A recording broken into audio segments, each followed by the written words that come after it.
All That's right. how it goes, right? It is how it goes. So we're back and we're here. Hello. Welcome to Sigil Spotlight. I am Eugene Marshall. I am Eugene Marshall of Arcanist Press and Sigil Entertainment, in fact. And this is Sigil Spotlight. We are a diverse community of tabletop industry creators spotlighting each other's work. And this session, we are playing the Infernal Collection, a Dungeons & Dragons 5th edition adventure by Sharang Biswas. Hello, Sharang. It is available in the Adventure Mixtape, a music and adventure anthology, available on DriveThruRPG through the link below the stream. The Adventure Mixtape is a collection of 4 adventures paired with 4 original songs. Our game of the Infernal Collection today will feature original music from the mixtape titled Distrust by Cleo Davis. The art we'll see is from Mary Georgescu. And as I said, the mixtape anthology, which is a really cool idea to match with music, I think, is available on DriveThruRPG via the link below our stream. So before we begin, I'd like to thank Sigil Entertainment for supporting the stream and providing our graphics and overlays, Roll20 for providing us a virtual tabletop, and Wizards of the Coast and Sharang for making today's fun possible.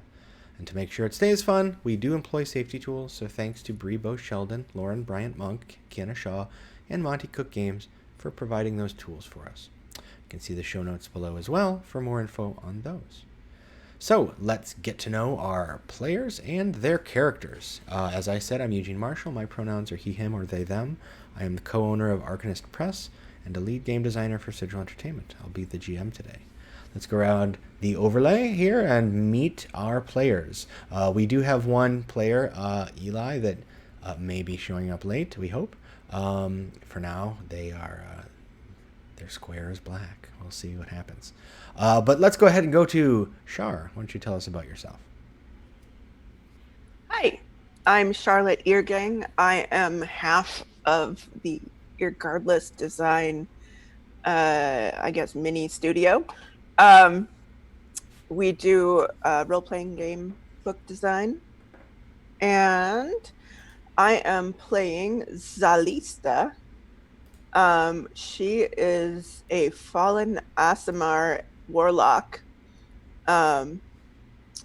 She's a noble who is very fashionable and driven to be the best and raise her family's image up because people think poorly of fallen Aasimar. Well, This is my cat. Oh. Hi, cat. A noble familiar. Yes, you're familiar, right? Yes, my familiar. All right, let's go ahead and hear from Andrew.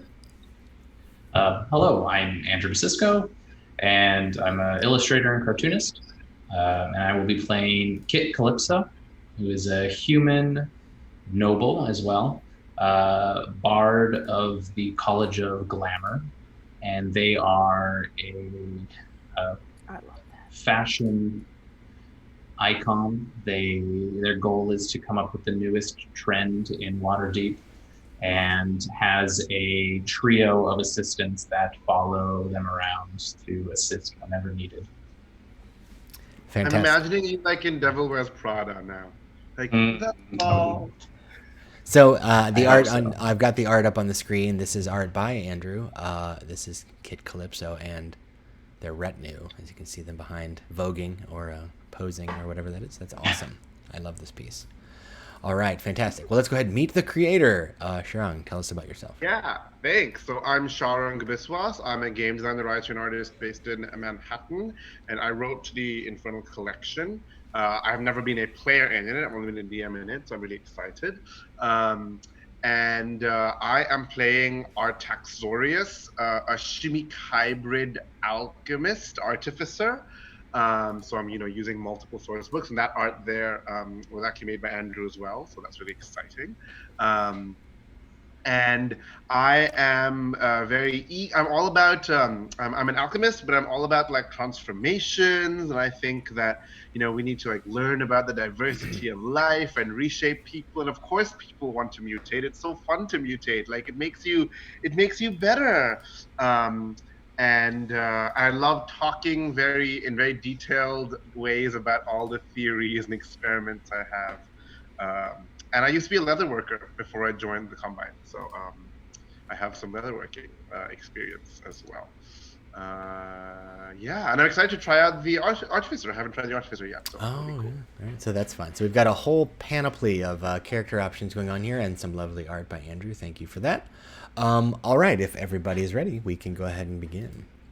Yeah. All right, so you've got your character names up there as well. So this adventure is going to be set in Waterdeep, as people have mentioned, but is written as setting neutral. So if people want to run it in their own setting, it is available for that. So let me give you a little background here on what we're doing. So you live in Waterdeep, and those of you that are familiar with haute couture, I think the nobles among you for certain would, and because Artaxorius has a leatherworking kind of creator background, it's entirely possible that you would be familiar with this phenomenon as well. There is this fashion celebration, a grand festival of fashion that celebrates everything sartorial. Happens every 2 years, and it's kind of a big deal. Fashion houses from all over the land, but specifically those focused here, work in a competition hoping to win favor of the wealthy and the aristocratic who frequent the festival. And the most highly anticipated event at the festival is called the Draperies, a contest where one designer is crowned the visionary for the next 2 years. It takes place at the Festooned, which is like a hall where it will occur in a few days.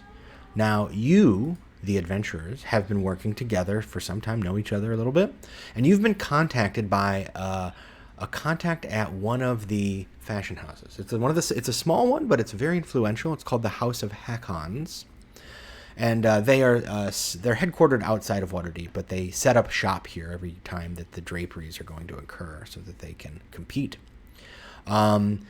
They have kind of a handful of autonomous designers, mostly Dragonborn, that you've heard of, and in fact, their lead designer, Melisande, a Silver Dragonborn, she's won several times the title of Visionary, so she's really kind of a premier designer. And of course, this year, people are wondering whether she'll repeat. However, those of you that have your finger on the pulse know that there's been rough times for Melisande lately. In fact, here is a recent opinion piece in one of the Waterdeep's premier fashion broadsheet that's been distributed across town. That good old Malafatia de Vitterall, with her bitter, sharp tongue, is quite critical and thinks that Melisandre's time has passed. Her work is bland, boring, derivative even, and she predicts Melisandre's fall from grace at this year's Draperies. You have been contacted by somebody who works at the House of Hakon by the name of Arun.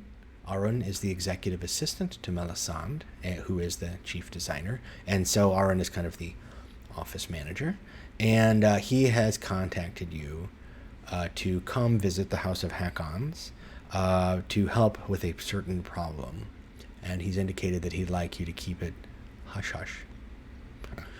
All right. So I'm gonna say, because I used to have some leatherworking, but I'm mainly a scientist. I'm gonna say I'm probably friends with Kit and Zalista because they patronized some experiment or something that I did, and they know much more about fashion stuff than I do. So maybe they just asked me to join them because they're like, oh, well, we've adventured before, and this is our expertise. So come with us, Artax. What do you guys call me? Because I doubt you call me Artaxorius. Artie.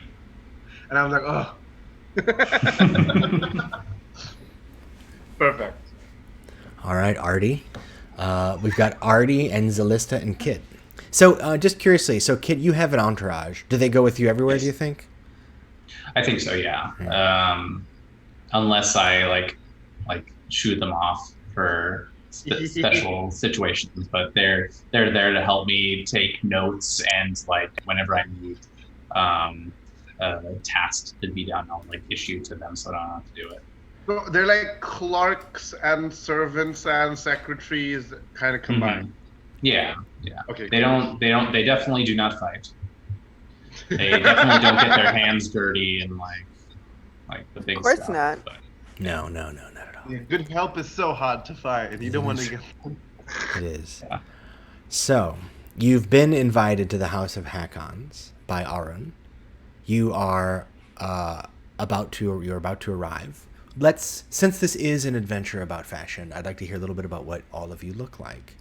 Hey. So let's go ahead and start this time with Artaxorius. I see you've got this lovely image. Would you like to describe how Artaxorius comports himself? So Artaxorius is not as concerned about trends in fashion as the nobles, but he is concerned about how he looks, right? And so his hair has been modified to be. He didn't used to have hair like that before, but he is a shimmy combine. So his hair is this long, flowing red.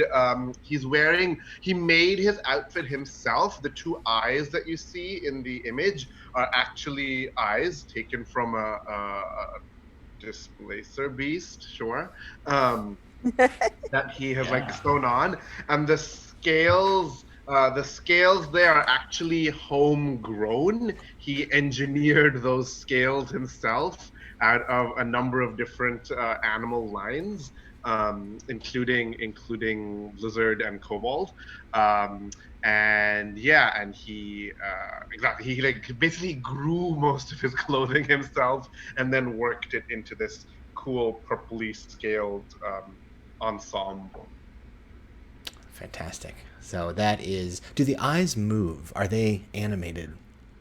I am gonna say people will find out. Ooh, I like it. All right. Maybe I've enchanted the armor. Who knows? I'm an artificer. That's right. Exactly. So You are. Tell me, how does Zalista present the fallen Aasimar? What does she look like? So the fallen Aasimar are well, we descend from angels, right? So she is very proud of herself, and she believes that that being a fallen is actually a perk because she doesn't have to listen to the gods anymore. Nice. So she's very like snooty. She's got like an unseen servant for her minion. Oh. That she just she could do like ritual to keep it around. So she just every so often just like chants a bit and then like sends her minion off to do her bidding. Nice. But she doesn't have to look at it because minions are not to be seen. I like that quite a bit. All right, awesome. So the perfect minion, neither seen nor heard, simply serving. Exactly. Is following Zalista around. All right, so It's such a diva adventuring party. I know, right? Well, you knew it was a fashion adventure, so we needed to do that. So, all right, finally, I see, of course. I really want to see these people like go on a different adventure. We should reuse these characters. Right, like a really grimy dungeon crawl or something. Yeah, that'd be so Yes. funny. Kit is telling his servants, it's okay, it's just gelatinous cube. I love it. So speaking of Kit, so we've got. Hey! Woo! Yay, Eli! Hey, sorry about that. That's okay. So let me spend. So I'm going to fiddle with the overlay to add you, and I've got it all set up to do that. It's just going to take a few minutes. But while I'm doing that, I was just Eli was just asking the players to describe their characters, and since today's adventure is a fashion show adventure, I was going to ask them to tell me what their characters looked like, what they're wearing, that sort of thing. And we're at Kit, and Kit has an entourage with him. So I thought it would be especially fun to hear. Not only I see the picture, but like, are all three of your entourage with you? What are they up to? Yeah. So tell me a little bit about that. As Kit is like coming in, they're in the process of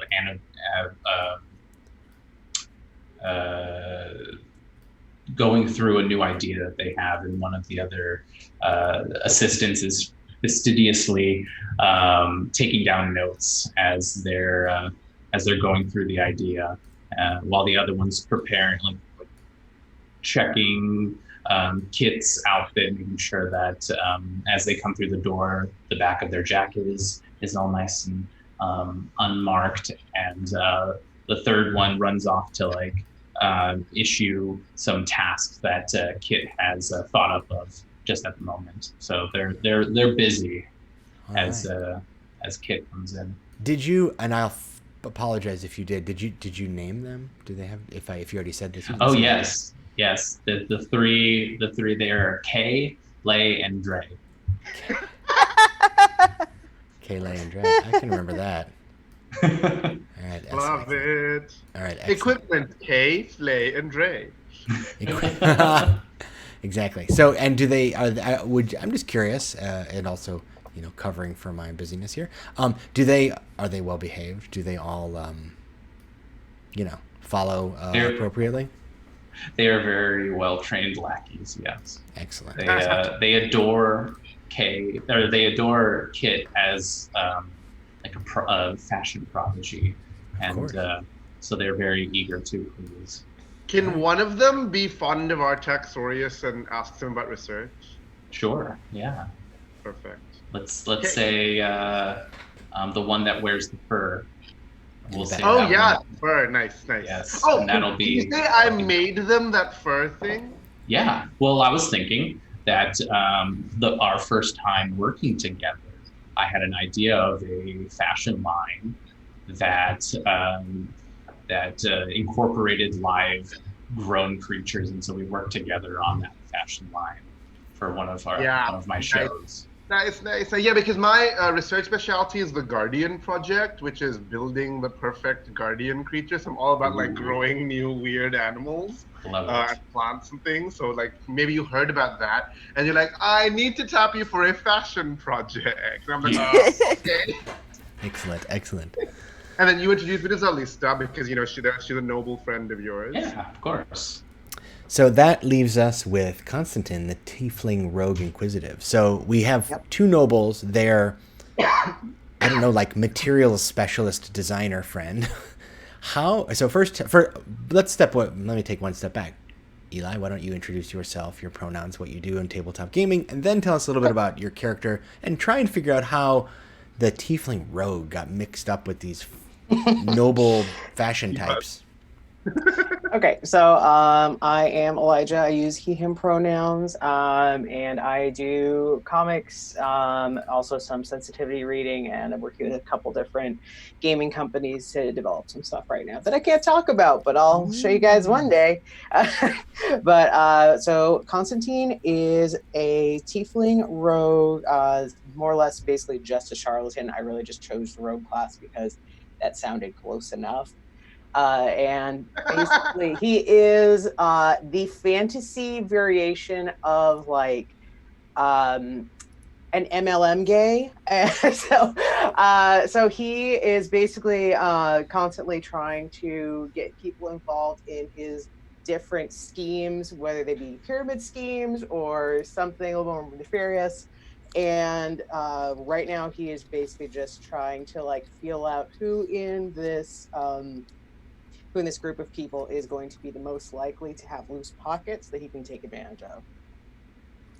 Fantastic. Okay, so we've got the two nobles, their materials specialist designer friend, and their sort of friend / their possible PR person. Yeah, I love it. Okay, that works. Let's do it. All right. Excellent. Okay, so the four of you have been tasked with just showing up at the House of Hackons. Aaron has invited you to the House of Hackons headquarters. It's a rented building that's being used as the headquarters while they prep for the big fashion competition called the Draperies that's coming up in a couple days. So you arrive, and it is a work in progress. This is quite clearly a building that it was, like used for other purposes. They've come in, they've converted it, divided up the space into kind of a front area office, and then there are design spaces around. There are quite a few people kind of buzzing around. You see, you look off to the side, and you see who you know to be Arun, and kind of talking with another person in the corner who's working with some garments. You see 2 or 3 people, rather lovely looking individuals, just kind of loitering and lounging around in the corner, arguing about something probably petty. Periodically, so a servant or helper or runner kind of runs in with some fabrics and runs out, and there's kind of the occasional shouting and argument, but there's also just a general sense of tension in the room. People look a little uneasy. And as you arrive, Arun turns to you, and you know that Arun is the executive assistant, and Dragonborn comes to you and says, yes, thank you for arriving. We should speak in private. We have a special task for you that you're going to be handling. Nothing special, just, he says while looking over his shoulder at the other people in the office, just come over here. Might need you to help with some, outreach, let's say. Is one of us in particular his contact or friend, you guys?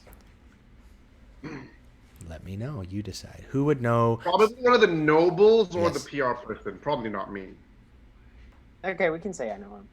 I feel like the PR person is definitely the contact. Because they're both at the same level, right? He's the executive assistant to the head. Not Waylon.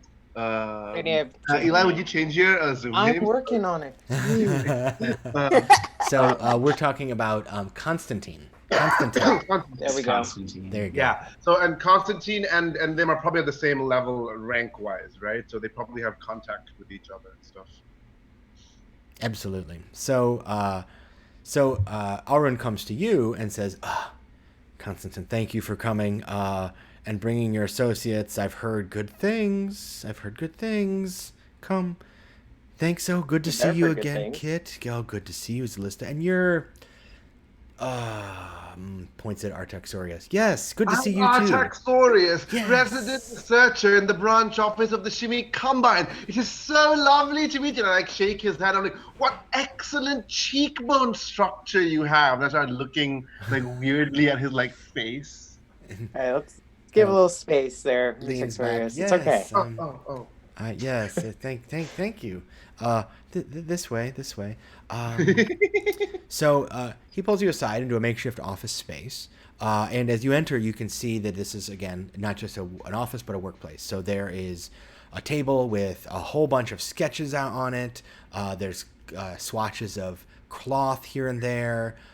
There's set 2 kind of model dummy things standing in the corners with outfits on them, some of which are in kind of partial form and others are not. All kinds of interesting and unusual and colorful things here. But those... What species is he, by the way? I'm sorry, what? What species is Arun? Arun is Dragonborn, I believe. Okay, cool. Silver, you said, right? Arun is... Let's see if I can remember. I honestly don't remember that. Yeah. I know. So So I'm prompting you. all of the designers at the House of Hackons are Dragonborn, except there is one who isn't here presently that's a lizard folk, but it's all right. He handles the outdoor and rugged collections, so that's kind of his specialty, right? So we I'm laughing at my own writing. Yay. Yeah, close enough. But so it's you know, for those of you who are familiar with the thing, you know that Melisande is a silver dragonborn and she's the chief designer. Arun is another dragonborn. He was speaking to a third dragonborn that was kind of working with a garment, probably a garment technician of some sort. But then there were models, that is probably who they were, loitering and lounging around. They weren't Dragonborn. They were, in fact, it looked like you had a Tabaxi and an Aasimar, actually. Ooh. And as well Like a regular boring Aasimar? Ew. I know. And then also somebody that looked possibly human, but they had kind of gray skin. So, but you didn't get a good Yeah, so I just want to know because I'm looking at his cheekbone, so I want to make sure what species he is. Right. Yes, absolutely. So yes, let's say that Aaron is a brass Perfect. dragonborn. All right. So I stepped down from the silver, but still metallic. So all right. So Aaron pulls you aside and into this kind of office workspace and says, "So,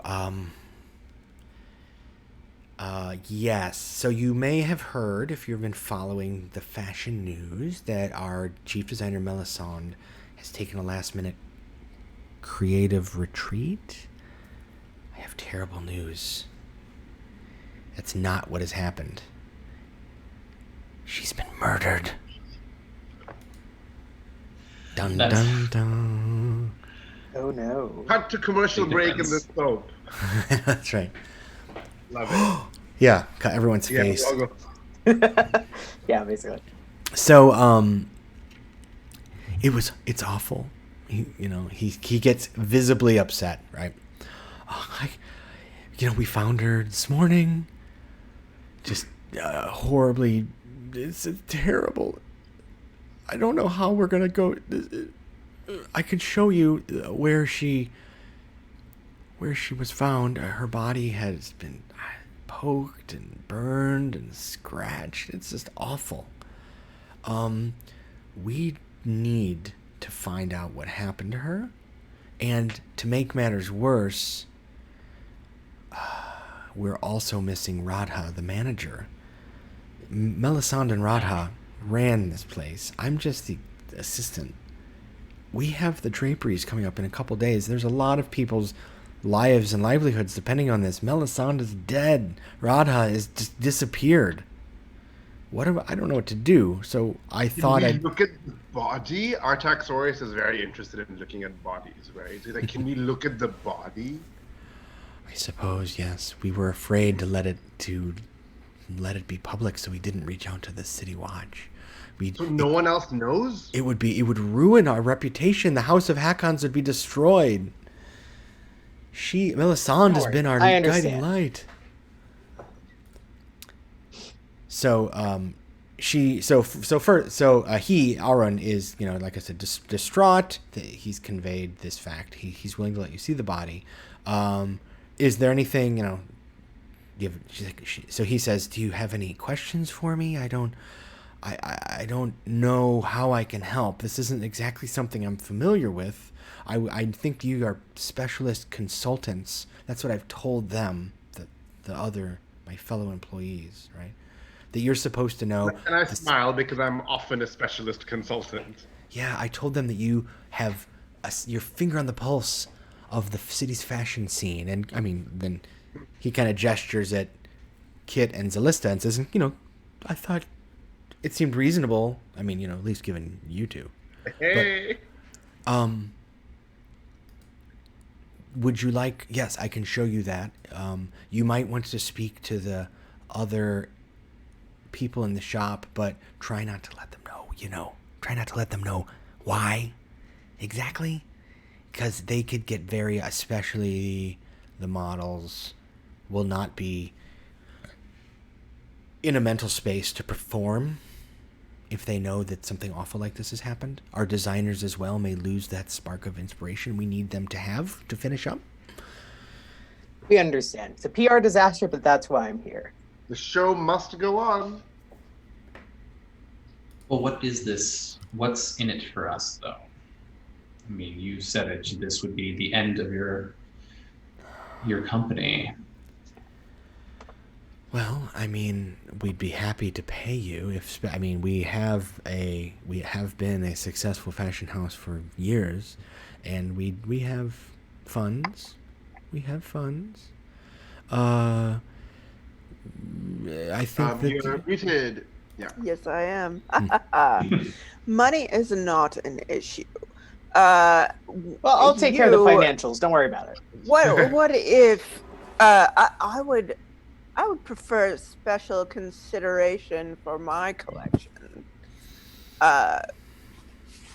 Perhaps we can work out a distribution deal. Well, I suppose that could be possible. I can't speak for the shop. That would be Radha's position if she ever turns up. But so if she's amenable to that, yes, I could imagine her also agreeing to have Sal and her self maybe work on a custom design for you, something like that, you know. So we would also be willing to, I could arrange for certain to have you receive front row seats to the draperies. Oh my god, I love that eyebrow Shar. That was so fun. You will not only see, but be seen. And I I'm like, yes, I am so excited because I really want to look at this body because I'm really into looking at a Dragonborn body. I've never looked at a Dragonborn corpse before, and I'm like, so many things I could learn. Also, I do care of the fact that she was murdered. Yes, yes. It's a secondary concern. Yes. So that is so Arwen is willing to take you to the scene of the crime if that is something that you would like to occur. Oh yes. So I look around and you said the people are nervous. Are they mainly nervous because of the show, or can we tell Sure. that there's something going on and people are like that or something? So we'll go ahead and so it's hard to say when you walk in the room and just see the people are kind of shifting uncomfortably and looking around why they're uncomfortable. But go ahead and give an wisdom insight check. Insight. Okay, and let's see if you can get a kind of a better read on what's going on with you. Can we all roll for that? If you'd like, sure. And so you're going to walk out. So yes. It's perception, right? Insight. Insight. Mm-hmm. Oh, you can roll by clicking. Oh, I did an RD20 thing. Oh, okay, cool. So, yeah, I mean, it's hard to say. So Constantine and Zalista get the feeling that there's some nervousness, that something is irregular. That's about all you can pick up on. Okay. Now, you did hear from Alrun just now that, well, the chief designer, the visionary, the figurehead, the kind of central figure in this fashion shop has been murdered, and they've had to come up with a baloney excuse that she's taken a last-minute retreat. So you're guessing. Of course, that would make everyone agitated, right? Right, because there's still work. Like gone. Right, there's still work to do, and the boss / chief designer is like, I'm out for a little while. Or plus the other lady, right? Plus the right, and the shop. Plus her attendant. Yeah, so the designer murdered, and then the shop manager Radha just is MIA. They don't know. And Alrun is the executive assistant, is kind of making up all these lies to cover, whereas and so that the models and the public don't find out. You don't know whether the garment technician that she was speaking to, or that he was speaking to, another man, knows or not right now. Okay. But probably now that I think about it, Arryn would say, like, the only other person that knows is Sal, the garment technician. I was just speaking to him when you walked in. Only we know. So he's all right. So that's what he says, and he says, "Well, if you'd like, I can take you to her room." Yes, the body. Yes. Yeah. So yes, we've set up a shop here. Our rooms are upstairs. When I came to get her this morning, I found her lying dead in her bedroom. This way. Oh dear. So this Dragonborn is, a young man, and he's very well put together, quite well dressed, but quite clearly also distraught. And so he kind of chews his fingernails a little bit and does this kind of not sure what to do with himself sort of thing. And then he says, "Okay, come this way," and then walks through. And as you enter again, that's when you get this view that there's this discomfort. People are kind of uncomfortable, shifting, looking around. Several of the models are kind of giving you the side eye, wondering what you're doing here. just for fun, I will reveal these later too, but here is what the 3 models look like, just because they're fun. Let's go ahead and show those for a moment. And the art is And by... those are all drawn by Mary Georgescu. I was about to mention that, yeah, Mary Georgescu. All right, so here is one of them, is an Aasimar woman who is surrounded by attendants. And she seems to be, it's almost as though she's holding court. Another younger individual sits and tosses their hair around kind of playfully while you walk by, wondering what you're up to. And then leaning against the back wall, cool as can be, is a tabaxi gentleman. Okay. And they kind of look and eye you as you walk by. But that is who's kind of loitering around. So you go upstairs. And again, this is quite clearly was like a warehouse or an abandoned shop or something that they've rented out just for this period. So it's kind of ramshackle. But you arrive upstairs. You go through a door, and indeed, there is a small bedroom. On the left, you see a large kind of bed that's quite clearly been recently added to the room. There's a bunch of comforters piled up here and there, but they're tossed aside, and there's blood, right? And on the ground, next to the bed, lies what must be Melisande. Wounds visible. It looks like there was some kind of struggle. There's furniture knocked around. There was a makeup table that is on its side, and broken jars around the area. There is a dresser that's standing over on this other side of the room as well. What would you like to do? So I would instantly want to take a look at the body. If everyone else wants to look for clues elsewhere or talk, I would be like, body, dragonborn body. Focus on. Okay. I'm gonna go check out the dresser. I'm looking for evidence, but really, I just want to see her fashion. Find any secrets. Yeah, Right, I'm also like gonna see if investigate. there's any like hot things that I could steal. Not like literally steal, but like Ideas. mentally steal. And I'm going to do a general look around the room, focusing more on what the struggle could have been from, mostly so that I have more blackmail that I can use later. Excellent. Okay. We're not very nice people. Oh, we're wonderful. Okay, so go ahead and make whoever's, so I guess that would be Constantine, well, actually, I'd like a medicine check from Artaxorius, and I'd like an investigation check from Kit, Zalista, and Constantine, since you're kind of investigating the scene. Okay. And I misspoke. I said upstairs. It's downstairs. So. Oh, okay. We're down. Wait, okay. So you went downstairs into the basement. It's a basement room, not an upstairs room. Gotcha. Okay. So there's no windows then?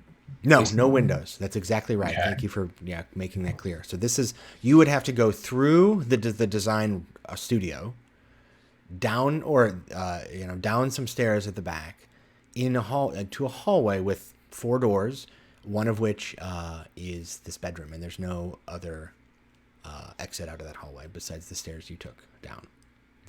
Okay, so Kit rolled a 4. I was going to say. Kit is overwhelmed by this scene and the stench of this body. So they have their assistants fanning them and giving them like nice scented incense to like make sure that.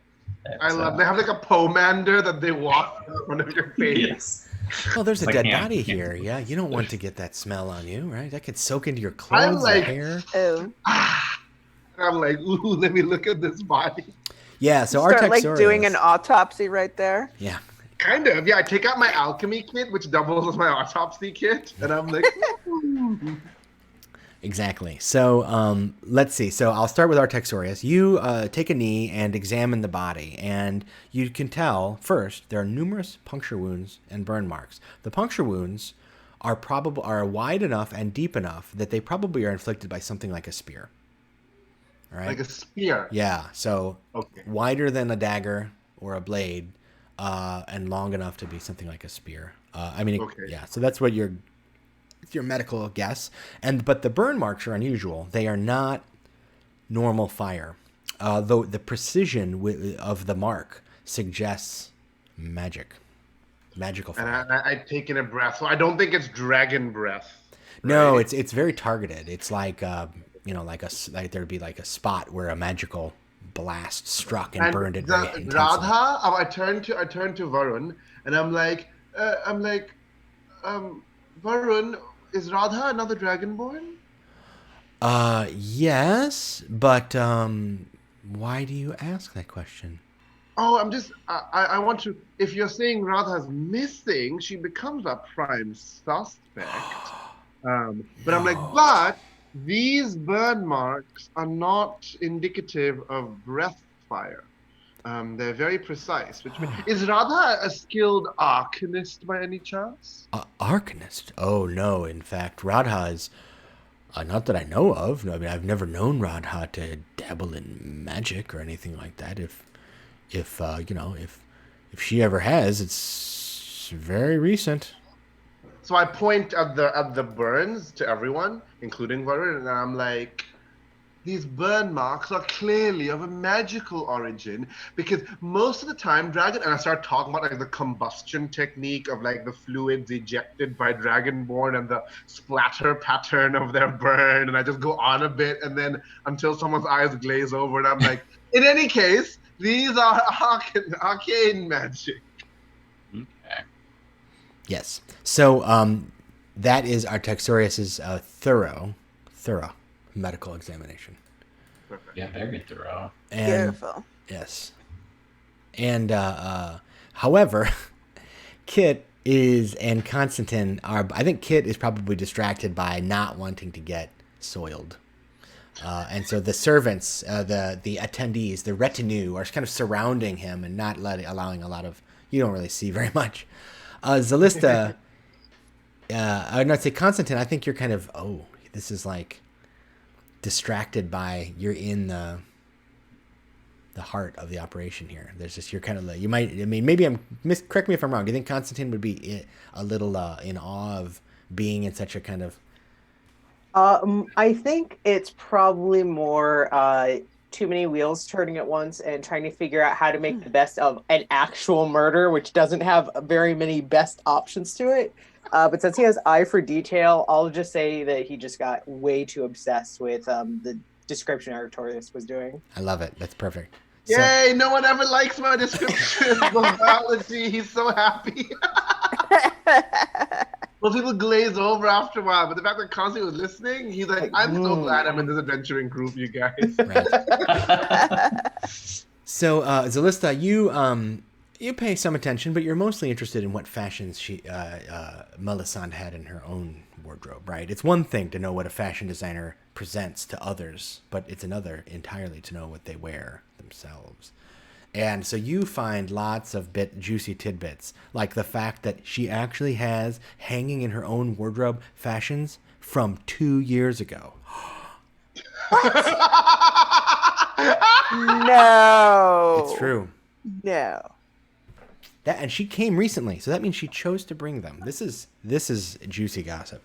And you guys have probably read that article, which is saying that she's, losing her touch and stuff. So Right? that might mean something to Wow. The rumors are true. Absolutely. She really was losing her touch. Apparently. So this is a problem, right? Shame. I turn to Arun, I'm like, Arun, did Melisande have many enemies? Well, I mean... Enemies who could do this, of course. Oh, no. Everyone loved well, most everyone. I mean, no one really hated her a lot. I mean, the fashion industry is very competitive, cutthroat even. But as far as I know, I mean, most people would... Well, okay. So I guess it's true that... Trey and Shathistos, they're the co-owners of Sartorias. That's a competing fashion house. They might have threatened her with death half a dozen times, but it's just the way you talk at a fashion show. Well, What about True. the articles that came out? Who was the writer of those? Malafatia de Vitterall, that witch. Well, Yes, well, she's just That accurate witch. How dare you? Don't speak ill of the dead. Now, I will say that Malafatia has always had a bit of a chip on her shoulder and has never liked Melisande, ever since Melisande won repeatedly the award of Visionary when Malafatia was predicting that the Sartoria's house would win, and they did not. So I think Malafatia felt that she had lost face because of that and has held a grudge ever since, and now she's trying to ruin her reputation. Well, that shows Malafatia. I don't think Malafatia would kill, sadly, I don't think Malafatia would kill Melisande because Malafatia was already doing such a good job of killing Melisande's reputation. Yeah. However, you may wish to speak to her or the people at Sartoria's. I mean, there are others. Think about it. The Draperies is an incredibly competitive event. I mean, this is really, really life and death stuff here. We're talking about fashion. I understand. Too true. True. So, Okay, I mean, and can you tell us about Radha? Did she have enemies? Maybe it could be that they were after Radha and Melisandre came in the way. There are all these possibilities because I'm a scientist. Right? I'm like, all these possibilities, all these hypotheses, building evidence. I mean, Radha has been increasingly obsessed with winning the Draperies, increasingly concerned about Melisandre's seeming lack of inspiration lately. Well, for the past few years. So it's true that she's really been at wit's end, but I don't know of her having any enemies. She's always been, so supportive of the house, and she'd just do anything to make this house succeed. I mean, I will say that there's always the the usual ups and downs of working closely together with multiple people. I mean, you get close to people. So one thing leads to another. There may be relationships that rise and fall, but I mean, no one wants to kill anybody, as far as I know. Well, somebody does, I guess. And what about Sal? You were talking about Sal, the technician. Well, yes. So it's true that, I mean, Sal has always been a wonderful garment technician. I mean, I will say that, yes, Sal is a wonderful person. I will say that Sal recently ended a relationship with Radha, but it's on good terms, right? Radha was just so fixated on success lately instead of art that Sal became... They just grew apart, because Sal's... And then Arun gets really kind of emotional. And it's like, Sal's just such a gentle soul. I mean, everything he touches is just golden. I mean, with those hands, they're so soft and such strong arms. Oh my god, I love Andrew's expressions. It's I don't even have to roll an insight roll. He needs someone who's more, available than Radha has been lately. Oh my god. Okay, so Constantine is going to get out a booklet and just start writing down. There's a page that just says blackmail ? And it's just like writing this down. So so apparently Arun is accidentally revealing that he has a thing for Sal, the garment designer, but Sal was in a relationship with Radha, but recently ended it because Radha has been totally obsessed about keeping the house successful. Okay. So I love Andrew's like, we don't even need to make an inside check. We just know. We just know it's obvious. So okay, so we have a couple of leads. Yeah. Which one should we follow? I mean, keep going. Yeah, sorry, I didn't mean to interrupt. Have you noticed anything missing when you came in here? Oh, that's a good question. Besides this year's fashions. Burn. No, too soon. She actually is burned. Oh. So, Arun whimpers a little bit. It's true. Oh, But says, well, I mean, no, I haven't noticed anything missing. I mean, I think that, I mean, if you want to speak to the other, to Sal or to the models, or you could investigate Sartorias. I don't trust them. I mean, there's other people that are competing, right? You've got, Lady Avila Movashield has entered the competition on behalf of some servant of hers, swearing that the servant is the greatest designer they've ever seen. So, maybe they're going to try and remove the competition. I don't know. Kel's been acting kind of strangely lately. Kel is one of our models upstairs. Abalasha, another one of our models, has a kind of obsessive fan club that gets pretty pushy. I don't have. I'm afraid. I mean, they also kind of are always fighting with one another just a little bit. The models. Oh, typical. Okay. He seems really upset. So I've in the back of my cool scaly outfit, I have these slits out of which I can extend these tarantula legs that I've grafted onto myself. That's my spider-time racial feature, right? And so as I'm studying the body more, I can see that Varun's upset. So I extend one of these bristly, not hairy, tarantula limbs and like try and pet him like comfortingly with it, like there. So I'm gonna assume that the Simic Combine is not super common in Waterdeep. Yeah, here. outside of Ravnica, Yeah. it's not super common. So there's a little chapter here that I'm part of, but yeah.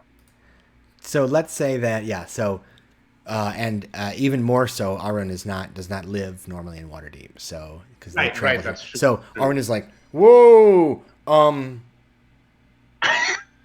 Okay, can I use deception to try and convince Arun that that's actually a just part of Artorias' culture? This is just what he normally does. Well, in a way, it's Actually kind of very true. respectful. It is. Yeah, I'm just trying to. Okay. Yeah, that's just like the Combine. Yeah, they do this. They graft stuff onto their bodies. They're like super. So what would you want me to roll to extreme body convince mod that? persuasion, or I mean, if you want to, let me put it this way, it would count as deception if Constantine didn't know that this was normal. If Well, we Constantine, put adventuring. We're level 3, right? Yeah. So Yeah.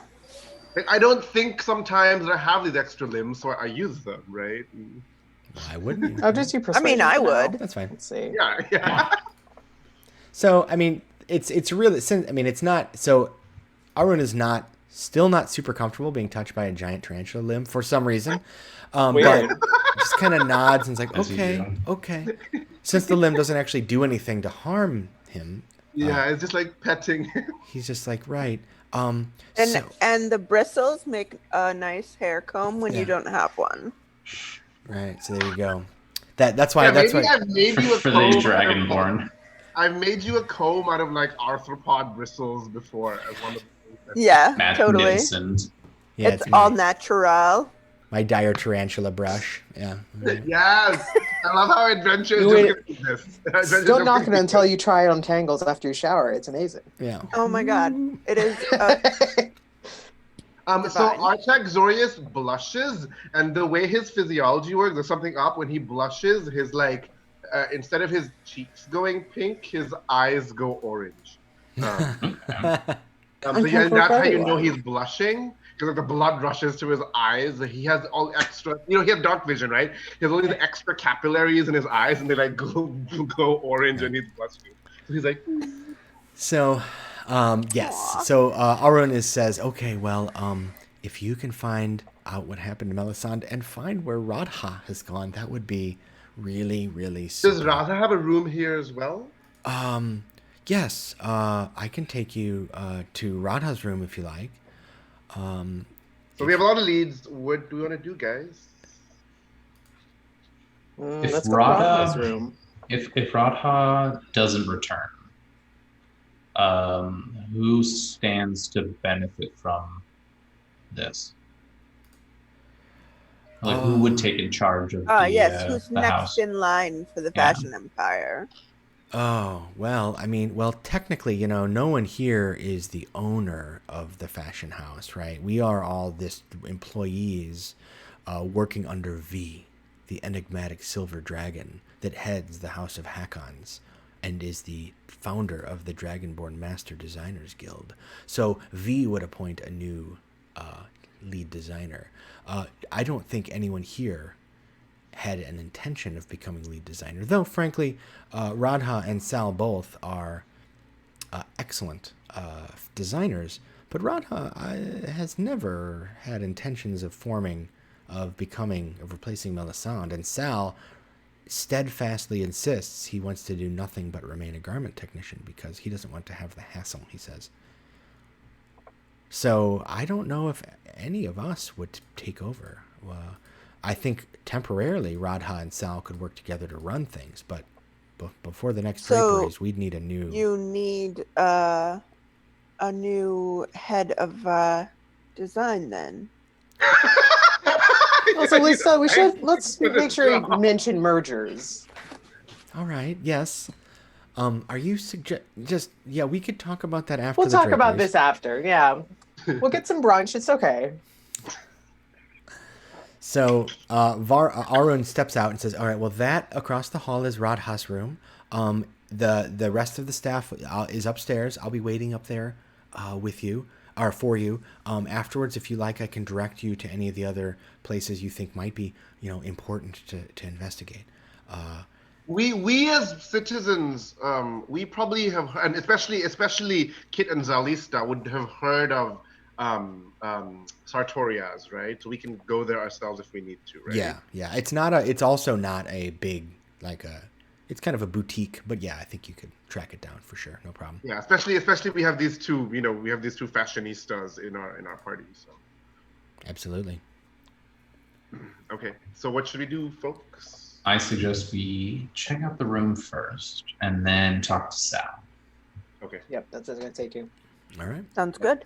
Yeah, the room is right there. So. Mm-hmm. All right. So you head in, and the room is pretty clean. It looks, in fact, like it's been cleaned recently. There is, there's a bed, there's a desk, there's a workbench, there's a dresser, there's a closet. Go ahead and make investigation checks if you want to snoop. Yeah, snoop with my closet. No longer orange eyes. This Oh, is God. not Kit's forte, apparently. Oh my gosh, double apparently ones. shit. This is like the Scooby Gang here. What is so Wow. scandalous? What is so scandalous in this room that Kit is distracted by? A 1, a 1, a 2. I have a 16. I Oh, think. you rolled the 16. Oh, good. Yeah. Okay. That's nice. One of us At can see. least one of us is paying attention. So you each walk in. I'm still thinking about the dragonborn body, and even though I'm a good person, but my mind is wandering into, if we harvest the glands that produce lightning breath, I wonder what we can do. No, I shouldn't think of that. So yes. I think You've got to get that after they bury her. dig her back up, yeah. So Artaxorius, I think you've got your head in a notebook or something. You're just like, Yeah. I'm like, ooh. You're drawing like an anatomical diagram. I start off by making investigation notes, we can ask some questions, but soon devolves into like, wait a minute, the chemical composition of a dragonborn lightning gland, and I start like doing that. Totally. I think, Kit, I think that your one of your retinue actually wants to pull you aside and express some concerns that, Kit, I noticed that upstairs, the designers, I saw some of the prototypes, and they're really going with kind of a lot of pastels. And you and I discussed that pastels are not going to be popular this season. So I'm concerned that maybe we made some wrong choices last shopping trip.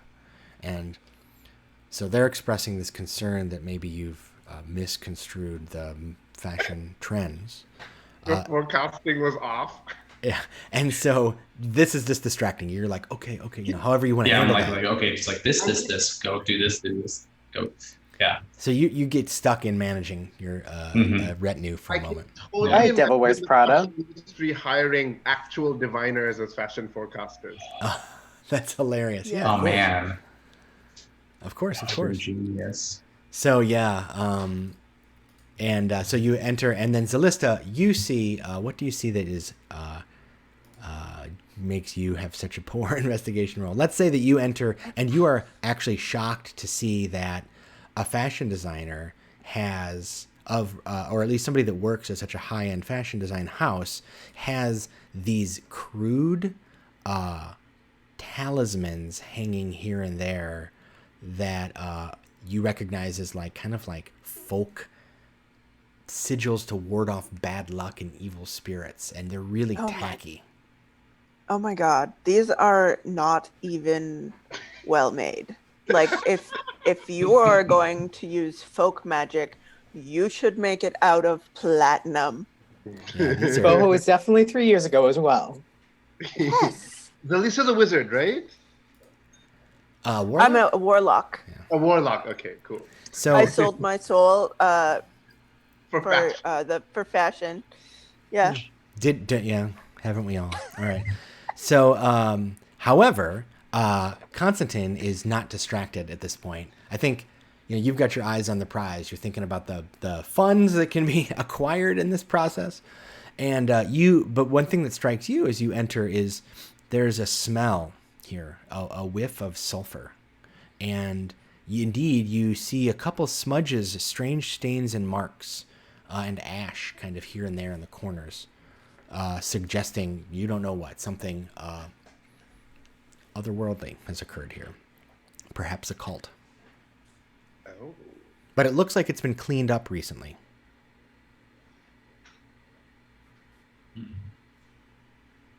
So that's what you see here.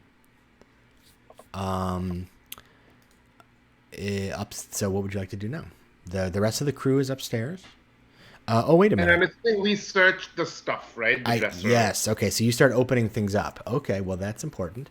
Oh. You search the room and you find in one of the drawers an iron box, strapped, closed. Actually, it's under the bed. So you get down on your knees and you look under the bed and you see that there's an iron box. It's actually strapped to the bottom of the bed on the underside. And as you lean a little closer, you can see it's got a series of runes etched around it. I gingerly I point this out to the others, and I'm like, Okay. So you finally get Kit's attention Right. after they've been dealing with this serious business. What are we looking at now? Yeah, I'll make a Arcana roll to Sure. see both for those gems and for this box. have we touched it yet, or should I bring it out? I only know because I'm worried about explosive runes, because anytime you say arcane runes, they could be explosive. Right. So it's up to you. You let me know if you want to just grab it or if you want to try and figure out how to open it without doing whatever it's going to do. I can cast Detect Magic Oh. and see if there is any types of abjuration magic that would be abjuration evocation magic that might be dangerous. So I got a 14 with my Arcana, and I will cast as a ritual Detect Magic. It will take some time, but So while the rest of you discuss, if you want, so Kit sits down and kind of starts intoning the words, and the rest of you, I mean, we'll fast forward. The short version is because of the Arcana roll, you're able to determine that there is a magical ward on this box, and you think that if you open it by putting your fingers just so that they're not actually touching any of the runes, you could safely open it. But that would require a dexterous hand. ooh, Who would like to try to do that? call over see. Constantine. Oh possibly? yeah. Would you like to All right. It's attempt just a dex roll, right? a sleight of hand check? Or sleight of hand? Sleight I of guess. hand. All It right. is. Wow. Okay. So We didn't thought I gave you guys. so I can Oh see it my. Fumble now. that shit. Constantine drops to his knee and reaches under there, begins to very gingerly place his hand on the box to safely remove it and open it up, when one of Kit's retinue enters, rushes in. Kit, I just saw that they're using plaids, and steps right on Constantine's foot. Oh no! And you bobble it. And then there's this explosion of fire out from underneath it. It's like poof. And everybody takes 5 fire damage. Oh jeez. god! If I'm tiefling, do I still take the fire damage? You take half as much. You You're take 2. half of it, yeah. Yeah, so you just are... You got fire all over my dress. How dare you? You know, He just wiping soot off his face like, Oh sounds so god! difficult for him. so yes, so everybody gets a little scorched. You're like, Oof. But you do get the box, and as you pull it out, it kind of falls open now that the runes have been blasted off of it. And tumbling out is a set of candles, chalk, herbs. There's strange carvings in the candles as well, and 2 severed human fingers wrapped in a white cloth. Human. They look human. Are they manicured? Yes, they are manicured. Good question. So Okay, well, does this give? Do we? Is this? So I asked Varun if she was an Arcanist, and Varun didn't know. But this kind of is a clue that she's Yeah. an Arcanist. How, She might be a warlock. Artie, how long have these been cut off? Have these been severed? all right, well, go ahead and do a medicine check if you like. But yeah, I'll do that too since I'm interested. Yeah, Yeah, Kit's you're talking Artie. to Artie. Oh, you asked me, right? You asked me. Yeah. Oh, Wait. 22. All right. you like lick the Yeah. ends. Ooh. You just get- Oh no, actually, you know what? No. So most people don't know about, you know how like snakes have the extra like chemical pits above their like noses. So I actually have this membrane in my nostril that I can lift up to be these like chemoreceptors. So it's like enhanced smelling. So I like put Yeah. the fingers near my like chemoreceptors. So yeah, I mean, I think the Combine here, they're like the most, like it's like the most Numenera of D&D classes, right? Hey, why do you think I picked it? Yeah, right. So yeah, so you smell this. Yeah, they've a few days, maybe a week, and they've. So go ahead and make seeing all of this. Those of who have proficiency in Arcana can go ahead and make an Arcana check to see if you can figure out what all this is.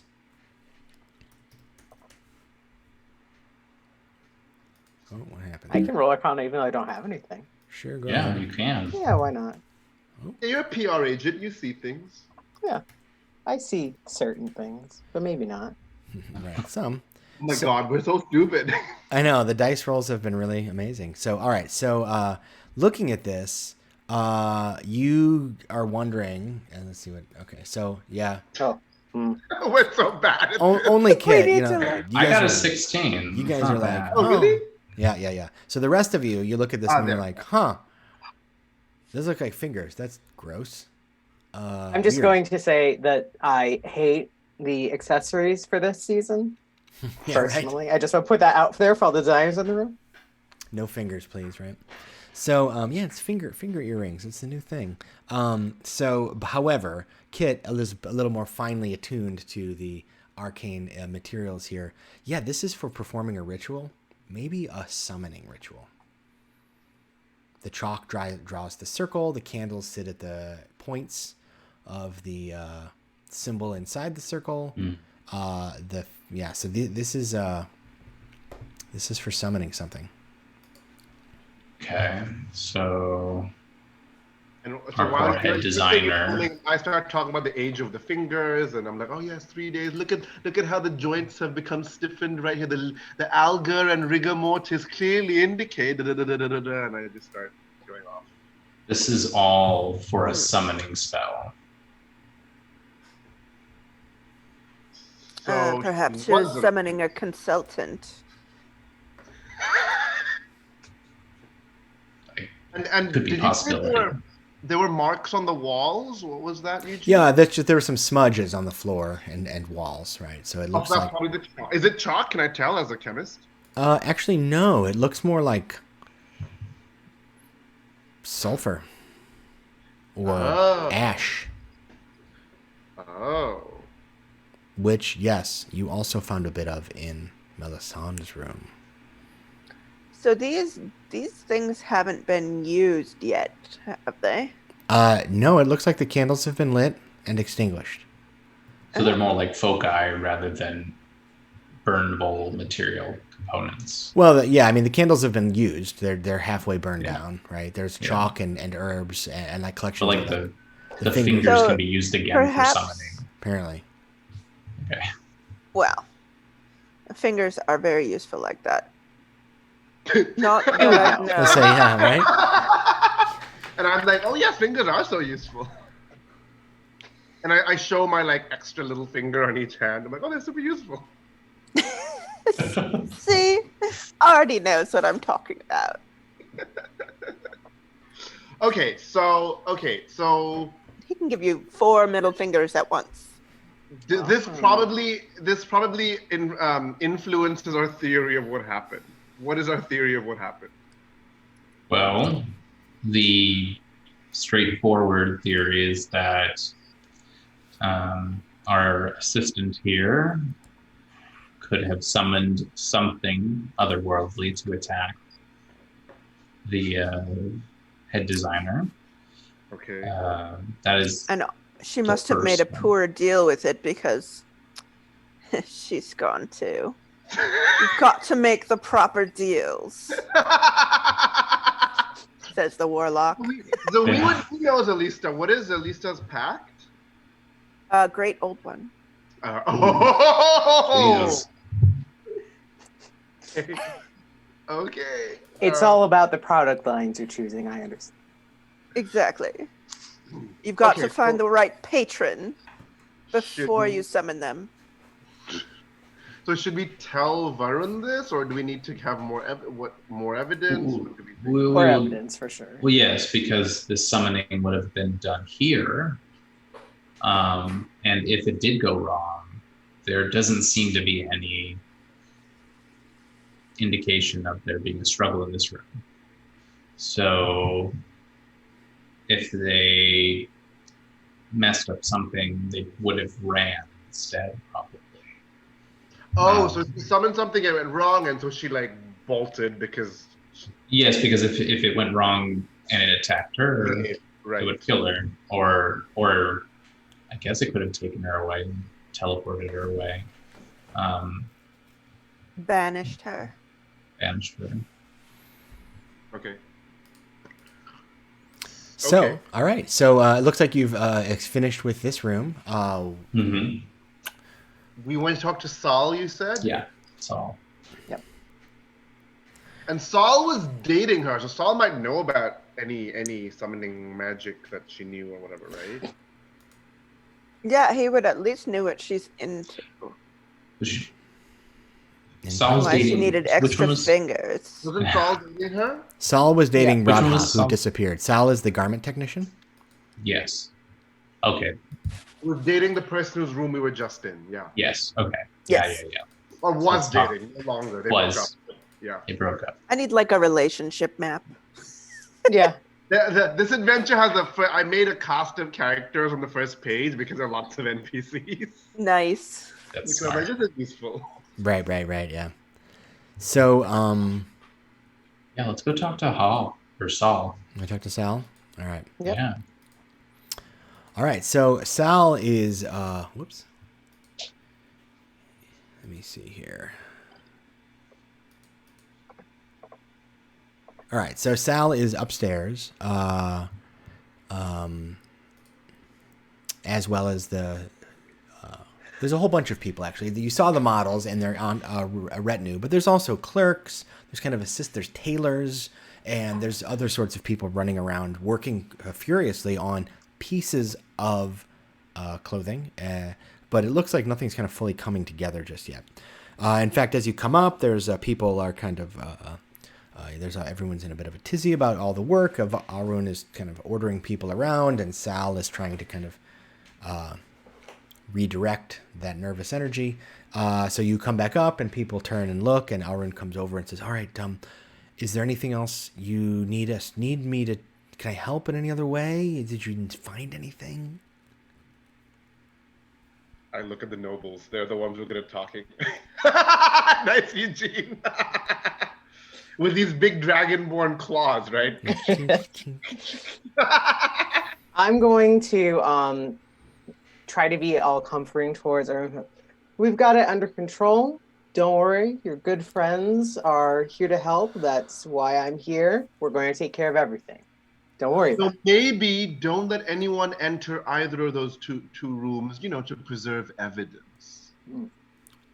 Oh, so you found evidence. Oh my. Okay. Just in case, no one should enter those two rooms. Okay. We want to make sure we're doing everything to code. That's all. Okay. All right. I am biting my lip. I'll keep everyone. Yeah, I'll keep it. Well, it'll be easy enough to keep them out. I mean, they're not allowed in those rooms. That we do respect each other's privacy usually. Okay. We're gonna go talk to Sal now. Oh, very well. Yes, Sal. Here, I'll come with you. Walks over and goes, Of course. Sal. Oh, Sal, right, he's in love with Sal. Sal. Yeah. David, Sal. Excuse me. So Sal is like working on a garment, glances over, tries to keep working, glances over again, turns and says, "Hi, how can I help you? What does Sal look like?" So Sal's kind of dressed simply, actually, unlike most everyone else here, who is dressed in kind of rather elaborately with quite impressive clothing. Sal is dressed in kind of simple, classic clothing, and is well built, kind of, and has a look of a kind of, I don't know, like a working class, or kind of almost like somebody you'd see as working at the docks. So kind of broad chested and open shirt and muscular, and talks in a kind of rather down to earth way. "Hey, how you doing? I'm Sal. How can I help you?" Is he human? I don't know if I wrote that in the adventure. Does he have all his fingers? I don't remember. So let's say, what would you like him to be, Sharang? Sure, he's human. Yeah, he's human. Yes, I thought he was. Yes, I thought he was human. So I don't want to mess that up. All right. So yes, Sal's human. And he turns and looks and says, "Yeah, how you doing? I'm Sal. I'm just the garment technician here. Is there anything I can? You're the Oh, right. Arun told me he was bringing you in to help with the thing. Consulting. Yeah, they think you're." And he leans in like, you're like fashion experts for Waterdeep or something. But let's go with that. Just how can I help?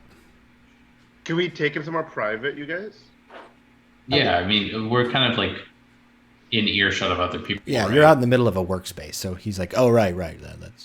Let's go into to the office." office. Yeah. This is my workspace. I don't have an office, but we can go into his. So he walks in, kind of sits down on one of the chairs on the side of the room. So this is terrible. I mean, I can't. I'm still in shock, to be honest. I mean, but yeah, how can I help? I don't know. Tell us what you know about Radha. Well, I mean, Radha's the office manager. She's always been diligent, brilliant, inspired. How is Varun reacting to these adjectives? Yeah, so I think he's looking a little uncomfortable and. Oh, I Byron. want to see the drama.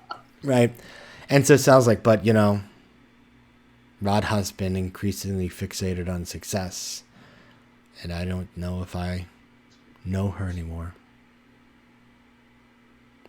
I You're don't know aware if of the anyone knows her anymore. She's gone. We'll put a pin in that one. Yeah. So, You did know about the arcane, right? Did know? I don't know much about the arcane. I mean, I'm just a garment technician. I just cut In reference clothes. to Radha? Radha. No, Radha's not any kind of wizard or something. I mean, she's been getting more and more superstitious lately, I'll agree, but that's just because she's so nervous about she's become obsessed. Look, I'm not going to lie to you. We were together. It was a thing, and it was just, we stopped being together long before we were no longer together. You know what I'm saying? It was like everything was about the draperies. I wasn't in a relationship with her anymore. She was, well, she's wearing all these totems to ward away bad luck. She's been talking about, you know, being really concerned about making bad decisions, and that she had, you know, so I don't, that's all I got. I mean, I don't know nothing about, I mean, let me just say, she'd been fearful of something over the past few weeks, but she wouldn't talk about it.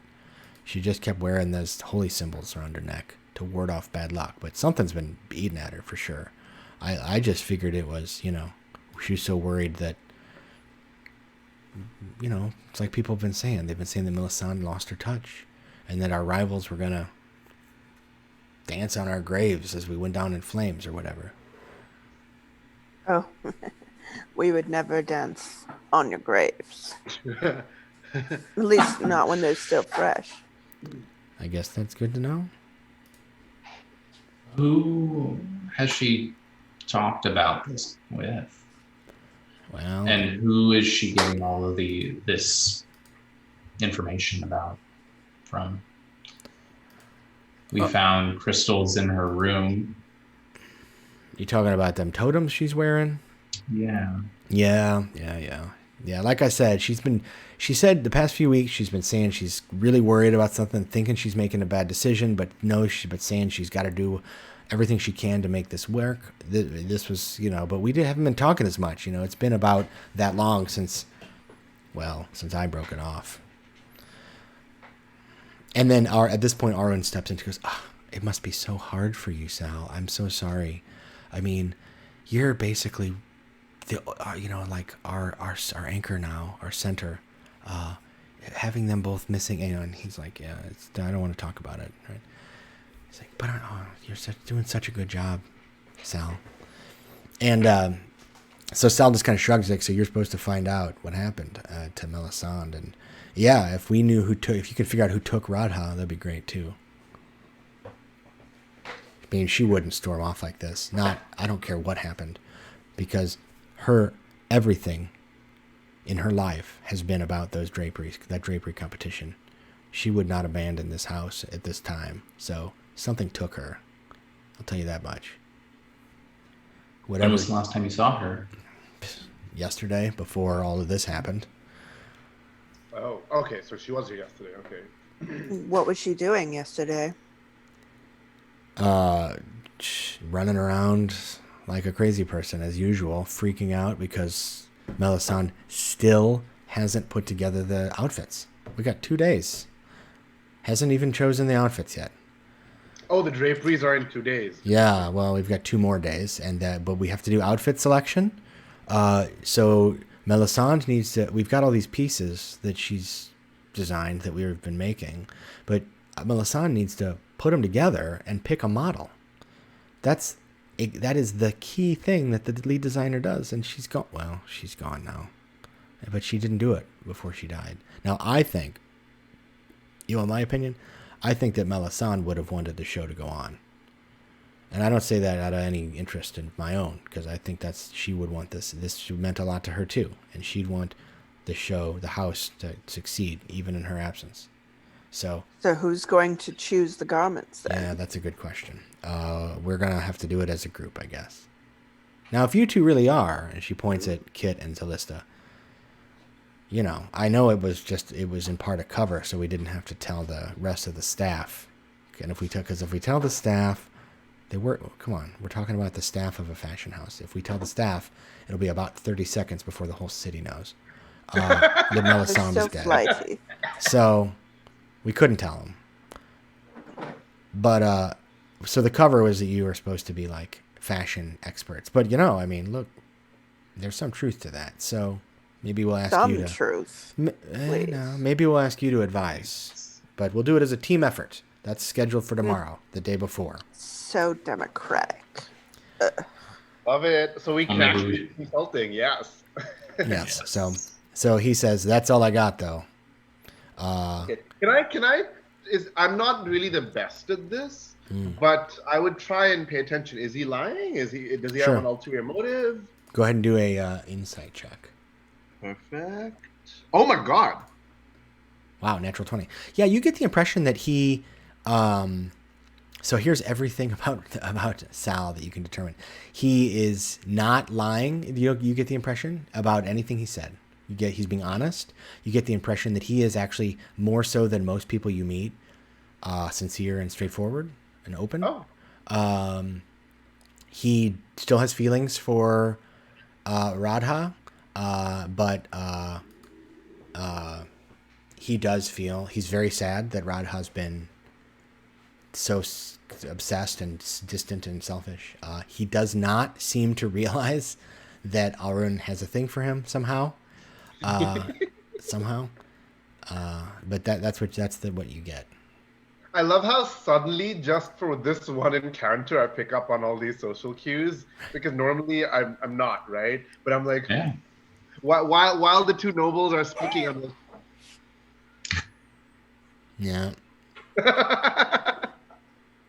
you're in the zone. awesome. So, so Sal shrugs and he's like, well, I mean, yeah, you can talk to the models if you like. Otherwise, I got garments to design to help to finish. Is there anything else I can help you? We should let him finish. Let's go back to work. Okay, we have models to talk to. We have a missing lady. We have a possible rival. We have what else? We have an obsessive fan club. We should talk to the obsessive fan club, because if anyone's picking up on weird details, it's them. Oh, good point. Yeah. Do we think the rivals could have, because they're saying Radha's not an Arcanist, right? Do you think the rivals could have put her up to it or something? I don't know. I'm seeing how Well, but she's been getting more superstitious as they've gotten closer to the garments. So my guess is that like she purchased those rather than something. Yeah, which is what I was trying to get out of Sal, was like, who's she buying? Who's she getting this stuff from? That's something we could try. We know what it is. We could try and go to an Arcanist shop or something. If we do. Yeah. No, there's probably more than one. There's probably more than one. And completely And out of it character. sounds like I she was talking about the ritual for a couple days, right? Because Maybe. Yeah. Sal said that she was trying to make a decision on whether she would do something dangerous. Yeah. And I know this is like, we have no real leads that go this direction yet, but I'm just hoping that she tried to summon a fashion demon, and that's where I'm going with this personally. We hope need so. to have a. I need to know that demon. I was discussing. I'm like, oh, of course, we need to have a base hypothesis against which to test all our claims. So that sounds like a good base hypothesis to me. Perfect. If you're going to summon somebody for fashion, you should summon the Fae. We don't know what's a fashion Fae. from the demons aren't the most fashionable. Okay, so do you think? Okay, so we think talk to the models about the fan. Yeah. Since we're here, we talk to the models, and then I will send my assistants out to find us some local Arcanist shops that she may have. Since we have three, can you frequented. send one of them to the rivals just to snoop? Yes. Okay. Yes. Just enough information that we can then go and investigate ourselves. Okay. So I'm gonna send Kay off to find us any possible Arcanist shops that she would have gone to buy her supplies or something like that. And then I'm gonna send Dre off to um, check out the potential rivals and see if there's any word over there. And should I send my last one to like? Maybe keep the last one with us. Right? Okay, yeah, we'll keep the last one. You need someone to help you. I can't do it all by myself. Right, absolutely. Right. This is Yeah. we're not savages here. You need your servants with you. All right. So you head back out. You head back out of the office, and the staff is kind of whispering, and they look and think, oh, and one of the at this point one of the models approaches you. They don't wait for you to approach them. Which one? It's the Asimar. Okay. And so Do we recognize these two, or the three of them know fashion more? Do they recognize her as who has done fashion? So shows yeah, and stuff? so let's talk about this. So because you are at least two of you, Kit and Zalista, are very plugged into the fashion scene, you would definitely notice this person. Her name is Abhilasha, and Abhilasha is probably the most revered and beloved model in the city. She's like yeah. a supermodel. Exactly. What's she doing in this place? Well, Since we're not remember- doing so hot. Remember, this house has won the competition for the past few times, so it's been like 6 years of being the champs. Yeah. So Melisande was the designer Mhm. before she lost her touch, apparently. And so this is something that Abhilasha would have enjoyed. So she approaches and she looks like down her nose at you and says, "You're supposed to be the fashion consultants. We are. Have you tried Indeed. consulting yourselves?" I like her. Yes. I remind everyone, like, we are not going to start any fights. I have enough to deal with as your PR manager as it is. Keep it to yourselves. Keep it inside. She holds a hand up just like this. Oh, by the way, I have used minor illusion to like get the scorch marks off my dress. Yes, excellent. So you have removed the sign of you've made it look like clean, fresh fabric instead of the minor scorching that the rest of you have on you. Yeah. And so she's just looking at you, and she's looking at her fingernails, and she holds up a hand like this, and then somebody from behind her runs up and puts a glass of something in it, and she sips, and then she goes like this and just lets go, and the guy grabs it and like runs off, right? Yeah. And she says, "So are you going to find our designer? I need my clothes. I need my outfits chosen." And I'm like, isn't she on a retreat? Yes, it's very frustrating, but I think I would trust her judgment more than yours. But very well, if Radha and Arun and Sal claim that you are consultants, I suppose we've won the draperies every time for the past 3 competitions. I should trust their judgment. This retreat better be worth it, though. So we should ask her about the Certainly, fan she'll club. have better fashion choice afterwards. Okay, we should ask her about the fan club.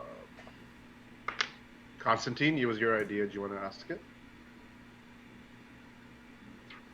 Okay. All right. So the fan club is for you, correct? It's true that there are some hangers-on. I have, in this city and across the fashion world, I have admirers, Of course. obviously. But there is a group of fans that take it to the next level, let's say. And they have been a little pushy as of late, I'll admit. So they call themselves the Lasha Touched. Have you touched them? No, they've touched me. These are people that brag, That's or rather pride themselves on having run up and hugged me, or gotten to shake my hand, or been close enough to smell my perfume. It's a see. little invasive. I try not to think about it, though. Oops. You need guards. You need a better PR team, is what you need. What can I Anyway. say, you know? What I would like to do is talk to some of them. I have a feeling that a couple of those may be able to help us out with some information we're missing. Just Yeah. fashion consulting information, of course. Yes, of course. Well, if you think that speaking to those individuals will help us get in touch with what is the real trends, very well. They are quite clearly plugged into the fashion world in town here. But all I know is that their leader is this ridiculous young half-elf girl named Boomika.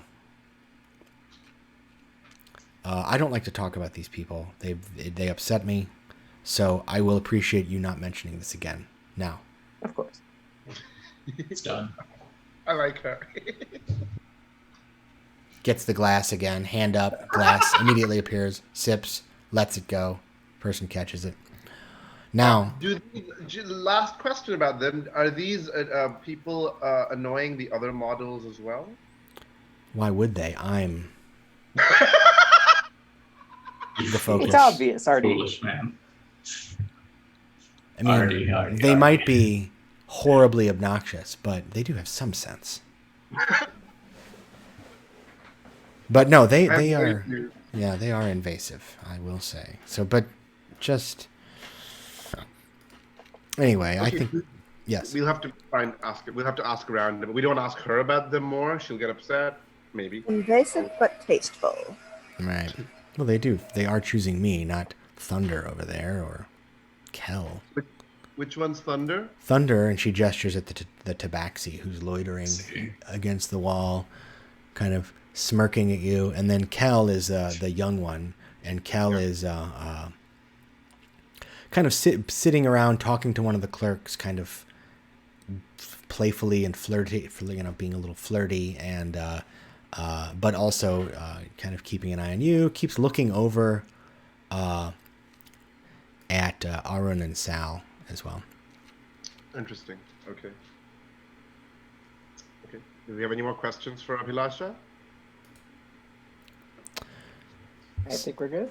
She says, I just want to observe that it is because you are so untouchable that people crave to touch you. I Poor don't. wording. Please don't pay too much attention to that. Yeah, she kind of loses her cool for like a split second, like, and then regains it and is just like, I think I shall retire for the afternoon. And she just turns and kind of floats away. So just to be clear, so she's an Aasimar, but her eyes and her fingernails kind of glow with this inner celestial light. She's got this long hair, Nice. and she kind of sachets away. I mean, I love the illustration that Mary made. It's so cool. Yeah, it's a lot of fun. My eyes also glow with the celestial light, but they're more like pools of darkness with stars. Celestial dark. I see it. This is the fallen Aasimar, after all. So, you now have Thunder is standing in the back. Kel stands up and says, "So what's it?" So Kel is this kind of non-binary model. They look to be, no older than 18, 20 maybe, and they're like, "So what's Sal? Did Sal talk about me? What'd Sal have to say?" Wait. Everyone's interested in Sal, aren't they? I saw you talking to Sal and Arun. So Yeah. because I made the really good romantic connection, I actually want to check, is this guy interested in Saul or is this guy interested in his career? Connected to Saul. Make an insight check. 16. Oh yeah. So yeah, Cal is let me describe Cal a little bit. So just Cal is probably romantically interested. 18 to 20, wispy, slight, very skinny, olive, kind of grayish olive skin. Looks kind of like a teen heartthrob, right? He actually it's a I guess his pronouns are he, him, not they, them. So he's not nine-binary. He's main, and he is looks a little I don't know, worn out, kind of happy and chipper, but looks a bit worried. In fact, more so than the other two models. Cal, looks a little more disturbed or upset about whatever is going on. So the question comes across as not only like maybe romantically interested, perhaps, but also like, what's going on? I mean, you're here to be consultants for fashion. Our lead designer and office and manager are just on a retreat or something. What's happening? What's happening, man? I mean, how are we supposed to? I don't even know what I'm gonna wear. How much have they talked to you about the outfits? They haven't been chosen, but when was the last time you talked to either of them about it? Oh, well, what happens is by now they've decided. Actually, Melisande decides what I'm gonna wear, and then we practice putting it on, walking in our ensemble, making sure we're comfortable, feel like it's really a part of us, right? And once we feel like it's become part of our essence, then we're ready, because then we can kind of really, really project ourselves through the outfit, make it not just something we're wearing, but something we're being, And you get it. Yeah, I mean that's you do. So you deserve to be dressed in the finest. I think so. But so Sal didn't say when we were going to get our outfits. I mean, he didn't mention? No, he said tomorrow. Tomorrow. Okay. I mean, he's okay. Good to know. Question for you: did you they said Radha was acting a bit weird? Have you noticed weird stuff about Radha recently? Just because we want to get into her mind to see what she and Melisande were planning for the outfit only. That's why we're asking. I have a high intelligence, I'm not stupid, so I would say that. So Cal pulls back a little bit and feels a little like, yeah, well, I mean, why do you need? So you get the impression that he's just like suddenly becoming a little bit more guarded. Like, what do you? I don't know if I'm supposed to talk about like their plans. Well, we've been brought in to be consultants. We need to make sure that what we're choosing is in line with the rest of the product line for the rest of the year. Okay, well, I mean, you might want to ask. I love how you're an entrepreneur, right? So like business-minded. You might want to ask Arun and Sal about that. I mean, I don't really get it, to decide those sorts of things. I'm just. But you have a more outsider view, so it's still very important to hear what you were thinking. Of course, yeah. Sure. Well, I mean, I don't know. I'm just a little concerned. I mean, and then. Like tears well up in his eyes, and he's like, I mean, I don't, how am I supposed to be ready for the draperies when we don't have our outfits? And where's Melisande? And now Radha's gone, and Sal's not really talking to anybody, or me even. I put out a tarantula limb again.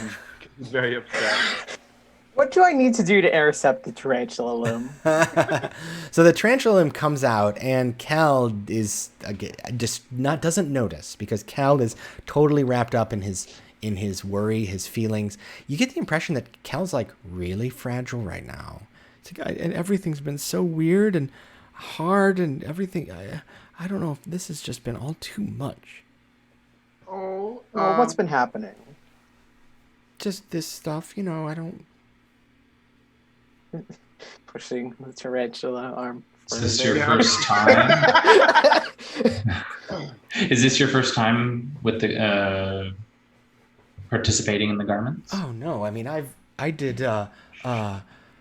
was there the last 2 years ago. I've been working with this house since I was young, and this person's like 18, so them saying that is Yeah. You're like, so 2 years. I understand. Oh, yeah. I mean, it's been forever, right? I was in the last one 2 years ago, even. So, I see. Sal says that I appeal to the younger crowd, but I'd like to think my appeal is broader than that. Wait, how old is Sal? Oh, Sal's Like 18. older, yeah. 30. Oh wait, no, this guy's 18. Yeah, Sal's Sal's like older. Okay. yeah, 30s or something. Yeah. Sal's He doesn't care. like, Sal's He doesn't care about anyone. Yeah, he looks. He's barrel chested, tattooed. He's got a beard. I forgot to mention, right? He's an older fella. He has a big old scar. He's kind of. Yeah. Ooh, everybody He's loves like a the good rugged scar. guy. Everybody loves them. Yeah, he's the daddy look, right? Yeah. I was gonna say, I'm glad you did that. Yeah, he's definitely got Wow. that going on. Well, Cal is like the twink who's in love with him. Love it. That's Cal, yeah. And of course, there's also Aaron, who is, Also, yeah, it's Battle of the Twinks. It's okay. yeah. Well, he's a dragonborn twink. It's a little different. Okay, right? it's fine. Okay, so he's sad. Should we? I'm not good at comforting people. I look at I'm gonna comfort him. Let's I'm see. going to help because I'm great at lying, even though I actually don't care. So Okay. So, while they do that, I'm gonna study him to be like, is he actually sad? All that stuff. So, yeah, I mean, you're able to kind of calm him down, and he's like, oh, he just seems very emotional right now, and he's like, it's just been hard. I mean, what with Melisande going on this retreat, and Radha not being here, and the draperies coming up. Honestly, Kel, you need to believe in yourself. That is the first step to greatness. I don't trust myself right now, but I know. Well, I trust you, and you are going to do great. All right. So, as you're talking, Kel's upset. All of a sudden, there's a table nearby with a bunch of spools of thread and like a big lump of cloth with a bunch of needles stuck in it and a bolt of cloth. All of it just goes and magically or mysteriously just flies off of the table. Whoa. And Kel looks startled, looks at that, and then looks at you guys, and then looks at that, and it's like, Can I? I check and see if my servant. servant did it. Oh yeah. Yeah, your servants know your servant is dutifully standing behind you. You're aware, waiting for an order. Can I do an Arcana check? Sure. I'm a researcher. Right? Yeah. Like, what the hell was that? Because we know that there's some weird magic that happened, like some summoning. Mhm. So, could that be it? 11. Yeah, you do get the impression that it's something magical, but you're not clear on what. I mean, it looked like like something like a mage hand or something more. Spin or something. Yeah. But it looked like it was. What it looked like to you is it was magical effect that was like a kind of a wild, out of control magical effect. Zalista, I feel yeah. like all right, Okay. Char. somebody Char might knows have something. become invisible. Yeah, maybe you also the randomness of it though, because it was quite explosive and chaotic, also suggests, and because you rolled a 17, like a surge of wild magic. So could that be linked to the thing that was being summoned? It's possible. I mean, wild magic. Zalisto, thanks to that roll, might have heard about this phenomenon that some sorceress individuals exhibit. Can be quite uncontrollable, but it wouldn't likely explain spear wounds. Right, and the burns. Yeah, Yeah. targeted But then- magical fire would be. Precise. What does Obi-Wan say? These slashes are too precise for random rangers. Yeah, right. These Could are this have Imperial been- stormtroopers. Kel dear, do you know any sorcerers? that might be about. Why would I know that? Why would I know about any of that stuff? Why wouldn't you? You're well connected, aren't you? Oh, yeah. No. You seem No. like a very Insight. bright individual, someone who would have your pulse on the goings on, and of course, perhaps someone would be using sorcery to improve their walk. I don't think anybody's. No, nothing like that. No. It isn't illegal. I don't know anything about that. Okay. Can I make Tears an welling insight up again. check? Yeah, go ahead. And Yeah, Kit I just made rolled one too. 16 on insight. Oh, okay, Kid did. So like- yeah, I mean, he's yeah. clearly nervous and upset about this being mentioned. It seems to be, he feels, yes, there seems to be a sense of perhaps guilt or something like this that's going on here. Yeah. So long story short, he seems like he's uncomfortable at about the talk of him knowing anything about sorcery and sorcerers and sorcerers' powers, and he looked like the cat just got caught with its, Wait, okay, new theory. Could he have summoned the thing? Possibly summoned to help. Maybe. Just because it was in her room might not mean that she did the summoning, right? Right. That's true. It could've- was hidden. It was hidden in the closet, right? Under the bed? Under the bed. Oh, sorry, under Yeah, the bed. the bed. Yeah. But she might not have known it existed either. Like maybe he tried to summon inspiration for her while she slept. Something like that. Should Hell. we should take him aside and talk to him a bit more. Yes, let's go to a room where we can have a nice chat. I'm like, Article, can we talk to you for a minute about Saul? Something very specific about Saul. So make a persuasion check. Would anyone if anyone like to help you? I will. I will use I'm all my gonna- PR skills to help you. I'm gonna cast guidance on you because I keep forgetting I have it. Oh. So question, when in Roll20, when I roll the dice, there are always two numbers. Is that as though it was advantage? They do a just default. choose, Yeah, go yeah. ahead. The one Just with- choose the left one. Just We'll choose the just left stick with one. the left one. Because I was like, is the right one like the modifier? But I'm like, no, I don't have a 16 No, modifier. What is yeah, that? it's that it automatically rolls advantage. Okay, You can how go does into it- the system, but How does it look when you guidance me? So I just I pat you on the shoulder with my fingertips because I don't really like touching you that much, and I'm like, you've got this. Love it, and I feel this delicious shiver run through me. Like, oh, I've got this. Okay, so I'm gonna roll a persuasion. Wow. Oh, I don't know. Okay. Wait, I also want to roll my 1d4. See how Yeah. high the number can get? To super persuade. Oh, all right. You didn't need All the right. guidance. Oof. You didn't need It it. helps. Good. Yeah. So please. Kel was like, "Oh, Sal wants something." Sal did mention me, didn't he? Okay, what did course. he say? What did he say? Okay, and we take him to can we find a private? Yeah. dressing There's room a or something? changing room or a dressing room or something. Sure. Yeah, and we take him in and we shut the door and close the curtains. Okay, I'm not a good questioner. You three are the good questioners. All right. Let's see. I would like to do this.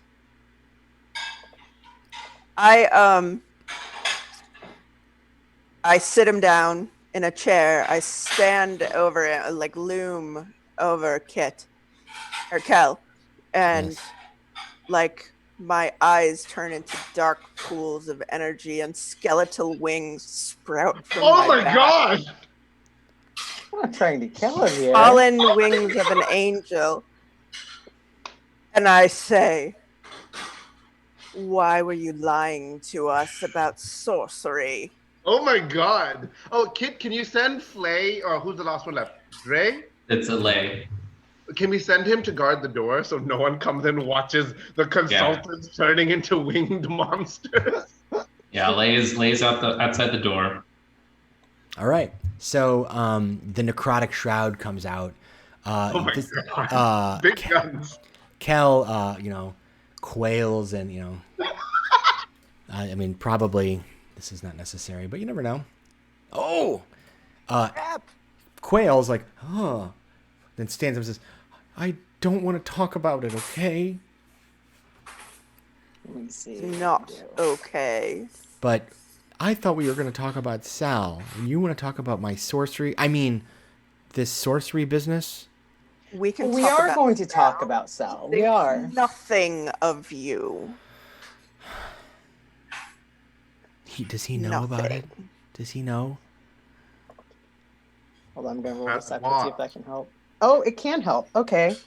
Nice. All right. So I am going to tell him that Sal is actually pretty aware of what you've been doing, and we wouldn't want that to get out. And I believe I can talk him back down from acting on it, but I do need you to help us first. Okay. So When you say that, I fold my skeletal wings. They're still there. They're just folded. Yeah. We're just a team now. It's okay. Yeah.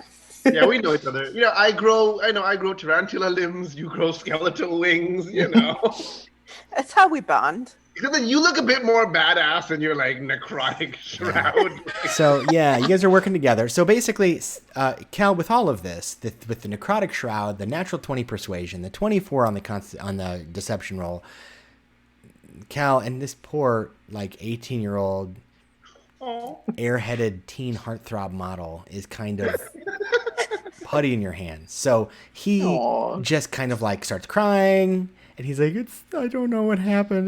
I just was last week I was in my room and I was getting upset. And then all of a sudden everything just got exploded and knocked over. And then yesterday I was trying to, I was getting angry about I couldn't get the shirt to hang right on my shoulders because it was getting all bunched, and it caught, and then it suddenly froze up and turned into ice, and then I burned something this morning. I just fired a shot out of my hand, and I can't let anybody know about this. Has anyone seen any of it happen? I don't think so. You should learn to channel it. Did you were you around Melisande? Because I remember seeing burns on her, right? So has any of this ever happened near Melisande or Radha? No, I mean, as far as I would like, I'm hoping that they don't know anything about it. I mean, I will say that,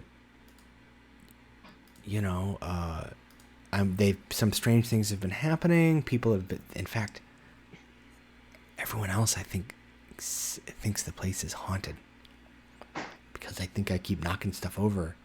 I can't control it. So, okay. So you think that people are getting suspicious of your talent, your wild talent? I don't know how to control it. Have you considered learning? Can you teach me? We can work something out. Yeah. I know a wonderful patron that might be able to help you. You're gonna send him to the King in Yellow? I'm just saying, it's a multi-level marketing scheme. That's all warlocks are. It's true. It's true. Yeah. And I look at, because I know about the arcade. I'm a scientist. I give Zal a kind of a affectionate glare, like, you can't pyramid scheme everyone. And I'm like, because I know he's a sorcerer. Like, he said he's a sorcerer. He can multi-class. Warlock.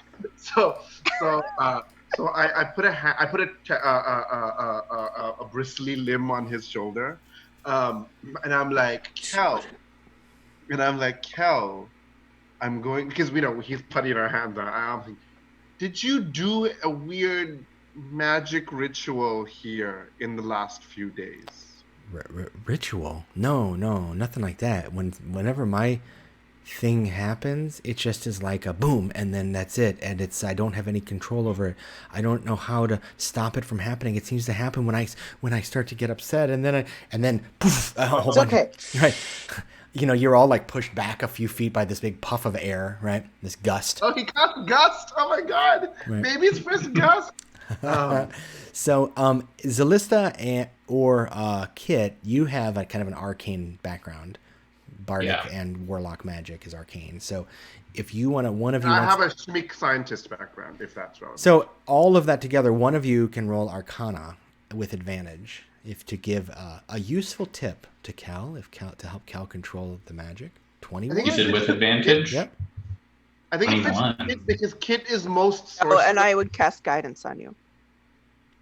Yeah, that makes sense. So Kit, you see it when you see it happen. You're like, okay, it was the emotions, right?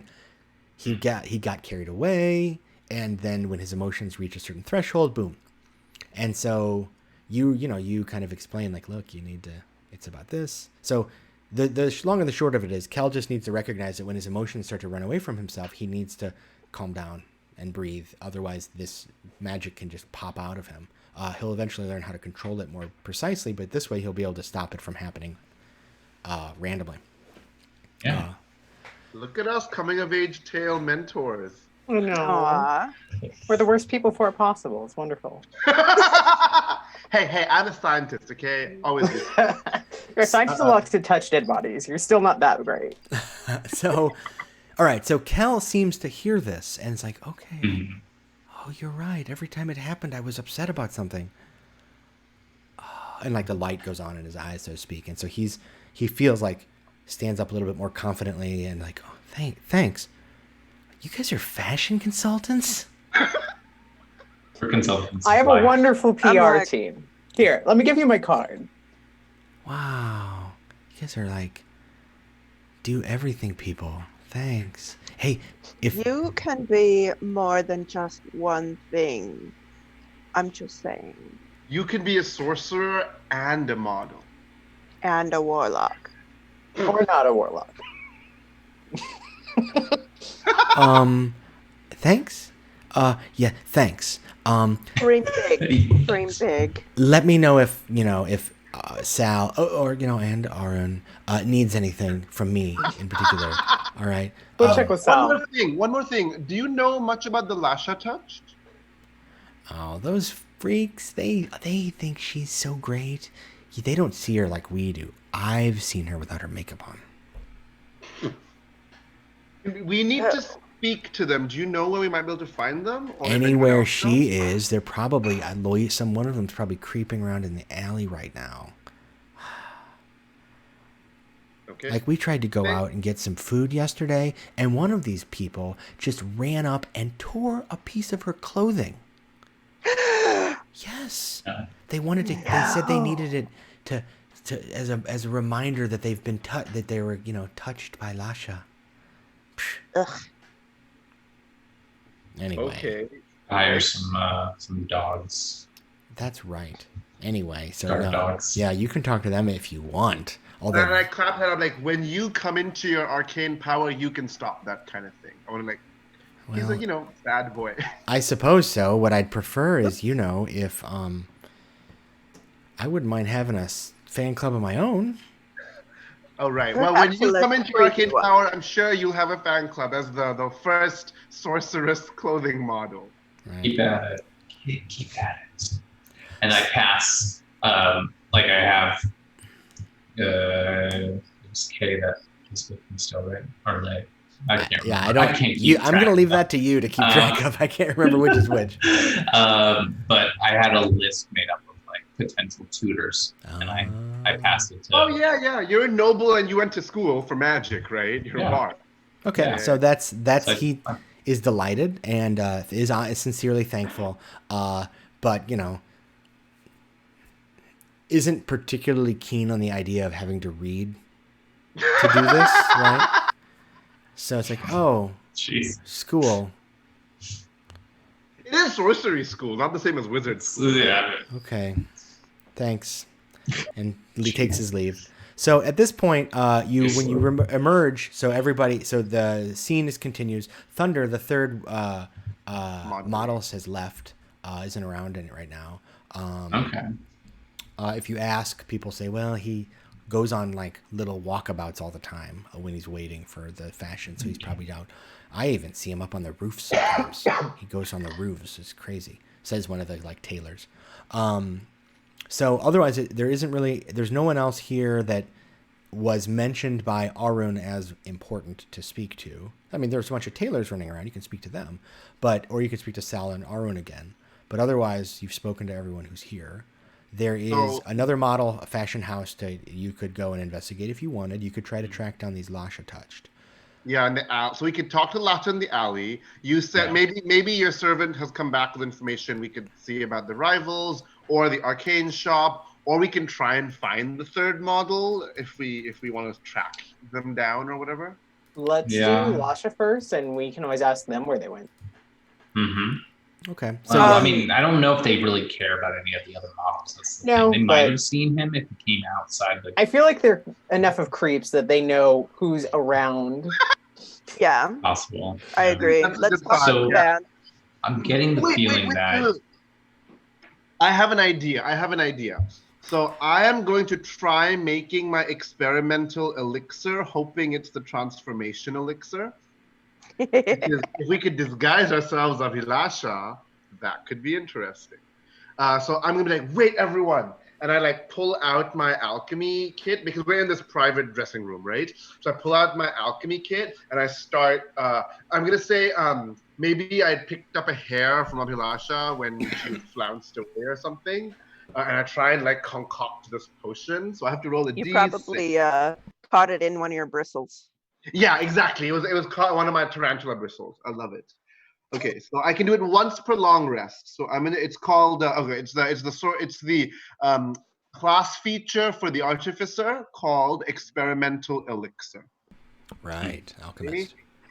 Okay, I rolled a 2. Nope, I made a potion of swiftness where the drink's walking speed increases by 10 feet for 1 hour. Okay, so that's useful, not what I wanted. Okay. Well, good thing I am skilled in illusion and just have the spell for this. Disguise self. Nice. I have disguise self. Nice. So, there we go. So and yeah. So you walk out. I think yes? I can probably do the same since I have false identity. So yeah, you do could go together. Yeah, you guys could. You could pose as one of the entourage, because Abhilasha always has an entourage. Okay, yeah, it might be hard to look like a supermodel, but if we can look like one of our Oh, I can look like a lackey. I'm not worried about that. Yeah. Perfect. I have performance. I'll be fine. So you walk out of the House of Hakon headquarters, the Triple H as they call it, and one of your servants or retinue comes up and reports on Sartorias. It's a tiny boutique fashion house in the city, specializing in custom and haute couture wedding attire in particular, run by 2 humans named Trey and Shathistos. You can go and visit them if you like. They seemed legit. No one, your member of your retinue wasn't particularly helpful beyond that. They're not going to know. Oh, okay, yeah. So maybe talk to the Lasha touch first, then en route to them. Yeah. All right. So before we do that, I did want to say upstairs, like after we talked to Cal. Yes. That it's possible that what's her name again? Which one? The assistant, the one that went missing. Radha's the one who went missing, yeah. Radha.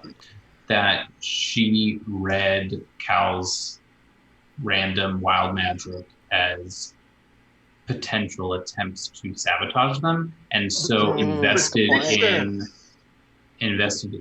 like the protection magic and the wards and stuff, because she was getting paranoid and worried about that. Right, because I think the theory that he helped with the summoning is out. I don't think that that did but you're right, because you said she's very superstitious, right? And if people think the place is haunted, maybe she was like, oh no. Yeah, and so she like got all that stuff in hopes to like save Stop them. that. So you're Yeah, saying they're she softened. didn't summon anything after all? Well, I mean, no.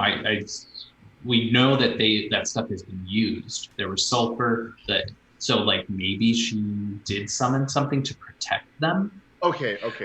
or maybe summon something accidentally. Okay. But I think definitely the spell was cast. But I Alright. think she might have just been worried. She was seeing figures in the shadows that might not have been there, and it was actually Cal's wild magic. Right. That makes sense.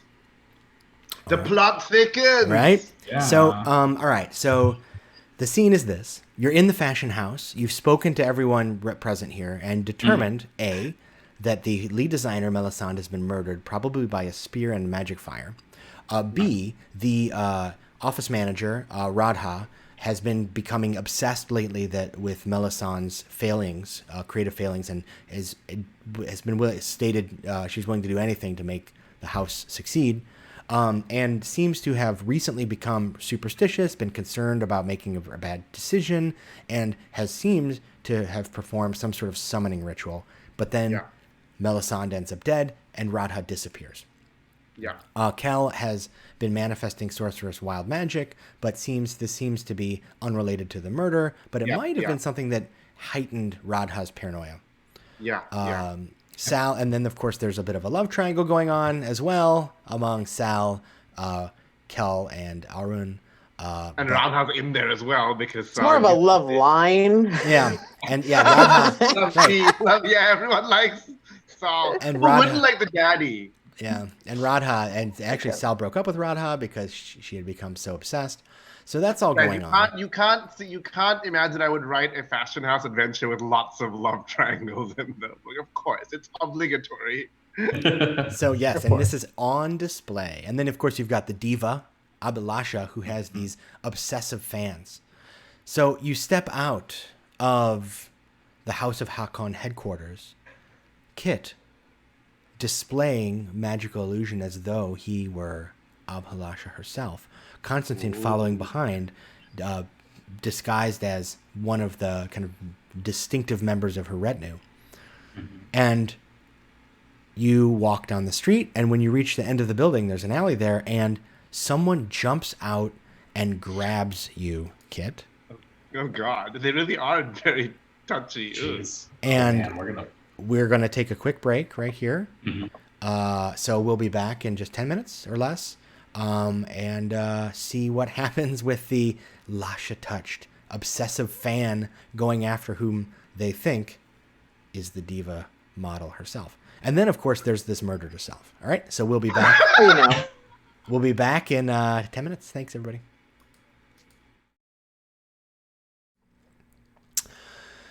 Hello, everybody. We are back. I am Eugene Marshall, the half of Arcanist Press and lead designer for Sigil Entertainment. This is Sigil Spotlight. We are a diverse group of tabletop role-playing game industry creators, spotlighting each other's work. Today we are playing the Infernal Collection, a fashion murder mystery, D&D 5th edition adventure written by Sharang Biswas, here, one of our wonderful players. And thus far, the crew here has been called to the House of Hakon's headquarters, which is one of the premier fashion houses here in Waterdeep. And they are getting ready to compete in the biennial, every other year, competition called the Draperies, in which the visionary fashion designer is chosen. For the past few years, Melisande, the chief designer of House of Hakons, has won. But the party's been called in because she's been found in her room, murdered. And her number two, her right hand, Radha, the shop manager, is missing. The party has been brought in by Arun, the executive assistant, and he has tasked the party with finding out what happened to Melisande and what happened to Radha. They've spoken to Sal, the garment technician, and two of the models, Abhilasha, who has a fanatical following of fans, That's some Yeah, alliteration for nice. you. And Kel, the young burgeoning wild sorcerer. The twink. Right, models. And they have learned the following relevant facts. One, Melisande was murdered by spear point and magical fire. Number two, Radha, currently missing, has become obsessed of late with the fact that Melisande's creative energy seemed to have diminished and almost entirely disappeared. Radha has been obsessed with helping House Hakons win, and it's so far looked like they have not been heading in that direction. When investigating her room, they discovered signs of occult summoning rituals having been performed, as well as evidence that Radha had become very paranoid and concerned she was making a bad decision. Now, of course, she's missing. The evidence suggests she summoned someone or something to help with their failing problem, and it went awry. Sal is and Abalasha and Kel don't know what happened. They don't know what Radha might have done, and only Sal and Auron even know that Melisande is dead. So, the party has the following tasks in front of them. Number one, they are going to speak to the fanatics that follow the model, the diva, Abalasha, the Lasha touched, hoping that they might have observed something with their fanatical attentions. They also, number two, we're going to investigate Sartorias, a competitor house, one of the kind of most keen and harsh competitors. And then, well, tomorrow, they've agreed to perhaps help the remaining employees of the House of Hakons choose the fashions for the big show the day after, the draperies, because Melisande unfortunately died before she could make those choices. So, we now resume. The party has walked out of the House of Hakons, and Kit has decided in a ploy to try to get the Lasha Touched's attention and cooperation to disguise himself as the diva, Abalasha. Here's an image as well. So Mary Georgescu did the art for this adventure. And there is Abalasha. So as you walk out, you walk down the street and turn the corner, and there are a group of the Lasha Touched. And one of them lunges forward and grabs onto you, Kit, and begins trying to grab your hair, to yank it, because they want a piece of your hair. That's like a lot. But their hand passes right through the illusion, because Abalasha has long hair, but Kit, and here's let's throw a little, Kit's, I'm showing the art for everybody at home here. Kit Calypso has hair that's, but it's only about chin length, right? So not the mid, like bottom down to the waist or mid back flowing locks of Abalasha. So they're grabbing and they're immediately confused because you just don't have the same body shape as Abalasha. What does everybody do? So Kit, first, you're being assaulted by the Lasha Touch. In fact, the person that's grabbing you in particular is a young half-elf woman. She's wearing her hair in ponytails, and she's wearing a very revealing top. It's very, very low cut, and kind of midriff is bare. And she is, she's trying to grab you. What would you like to do? Well, I want to... I have an idea of something I want to do if people do not know. I have a couple suggestions myself. I could suggestion. It's like Ooh. But I might save that. I have something I think might be a little bit more entertaining.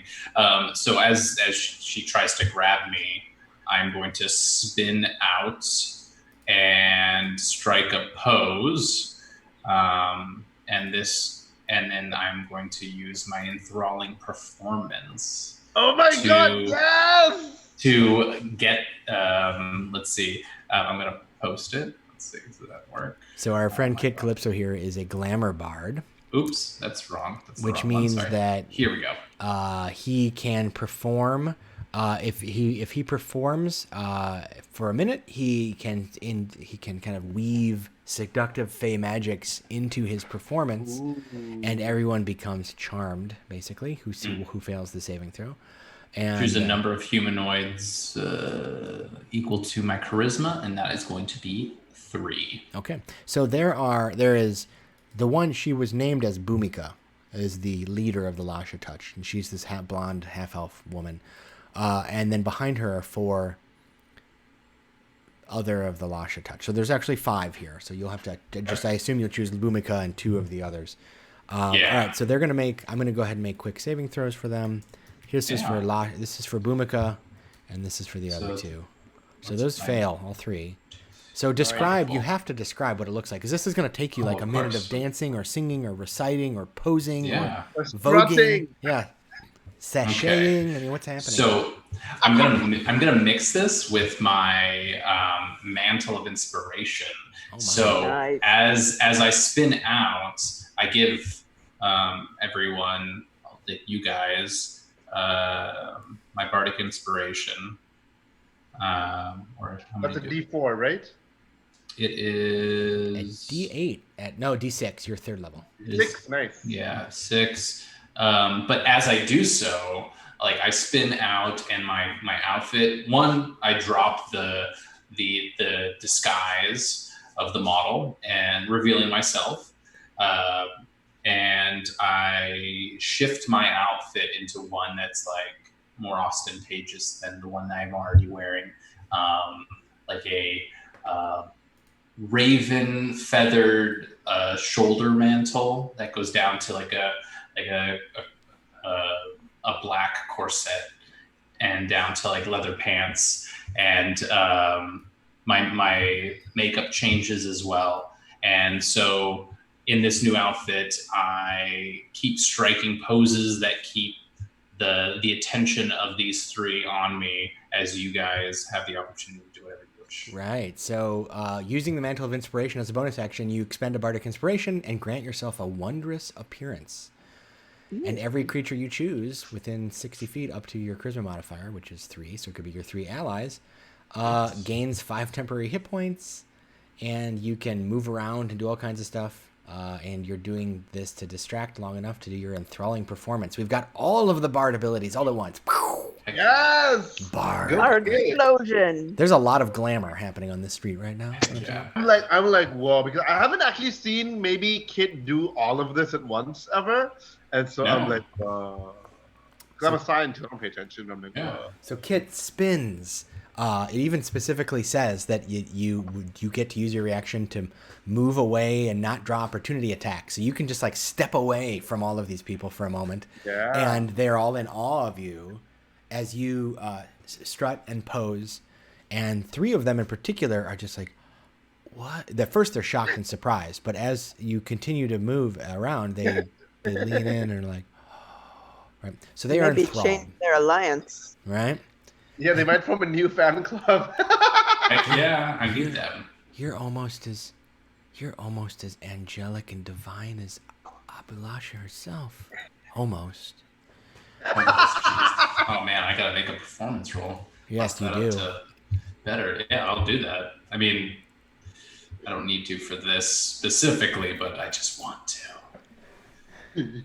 I am literally as divine as Abhilasha. I just All right, performance. Nice. Wow. Nice. Okay. So I think that all of these together, like stacked one on top of another on top, that's like 4 different ways in which you're amazing right now. Absolutely, the 3 that failed their saving throws against your enthralling performance they're enraptured.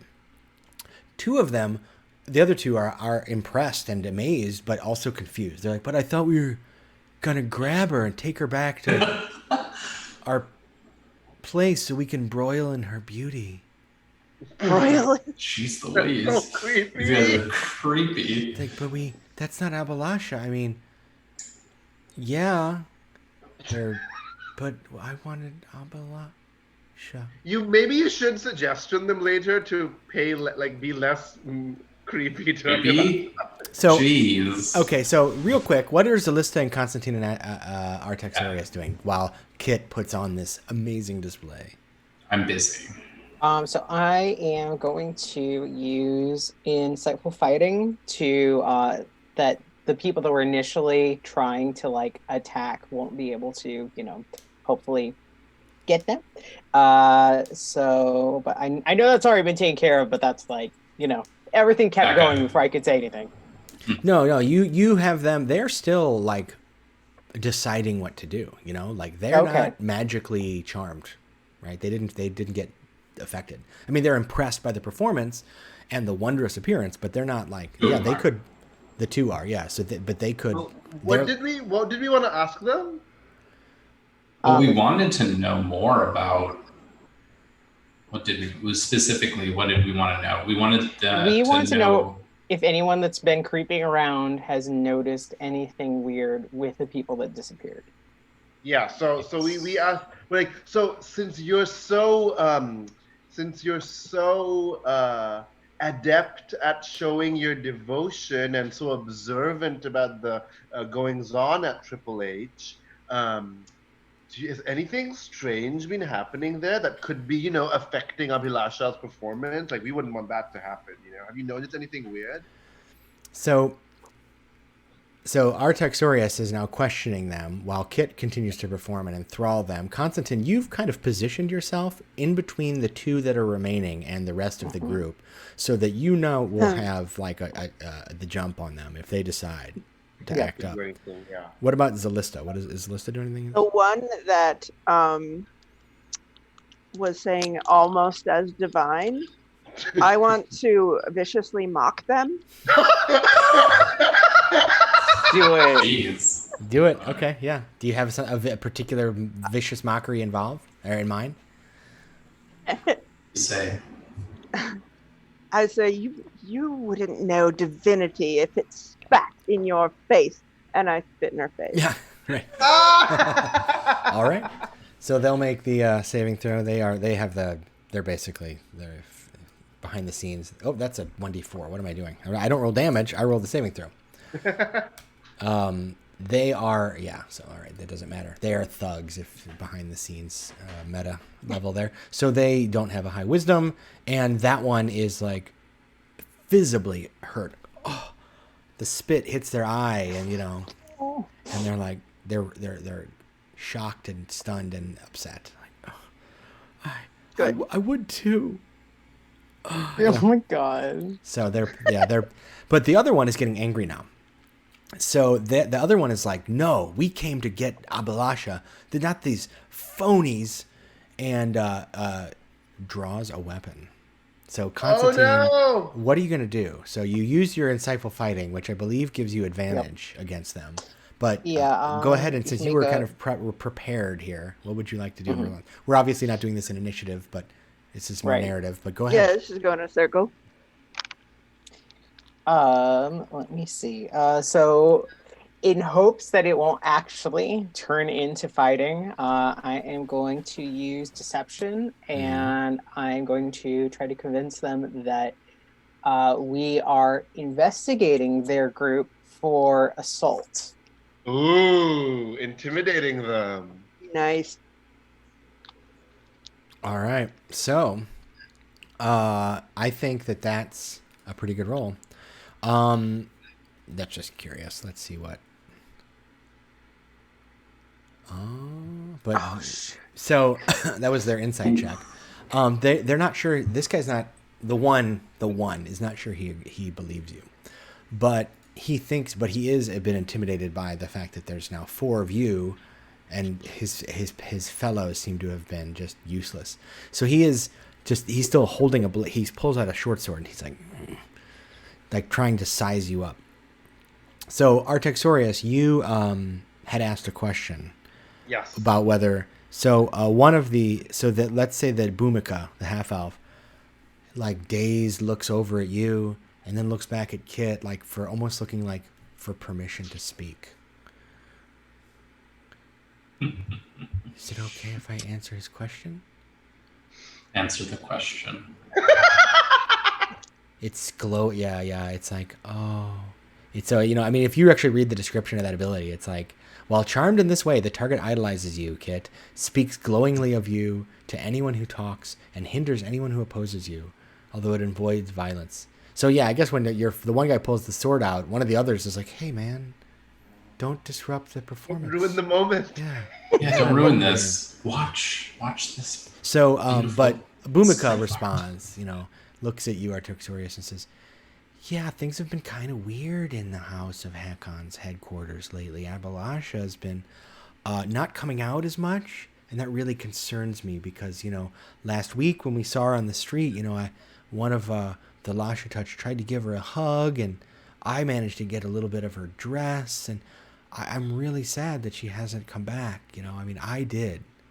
I am head of the fan club, I'm head of the Lasha Touch because I held her for 20 heartbeats. Everyone I counted. Jeez, look, that's so long. Oh my god. Oh my God. So- They actually Can't let them convinced me go. with that one. We can't let them go. And so, but has I seen anything strange? Well, thunder keeps climbing up on the roofs and wandering around the city. That's weird. Cat. On the city. Did you see Melisande or Radha recently leave? I haven't Like last night or this morning? Yeah, I saw Radha tear out of there last night. She looked, I don't know. She looked pretty, I think she was drunk again.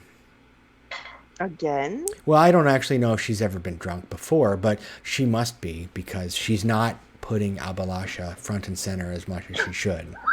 Oh, I see. Oh my god. Did you happen to see which direction? Yeah, I think just towards the city center, Okay. Okay. towards the. Did she Dock Ward, I question? don't know. Did she look weird? Question. Was her clothing burnt?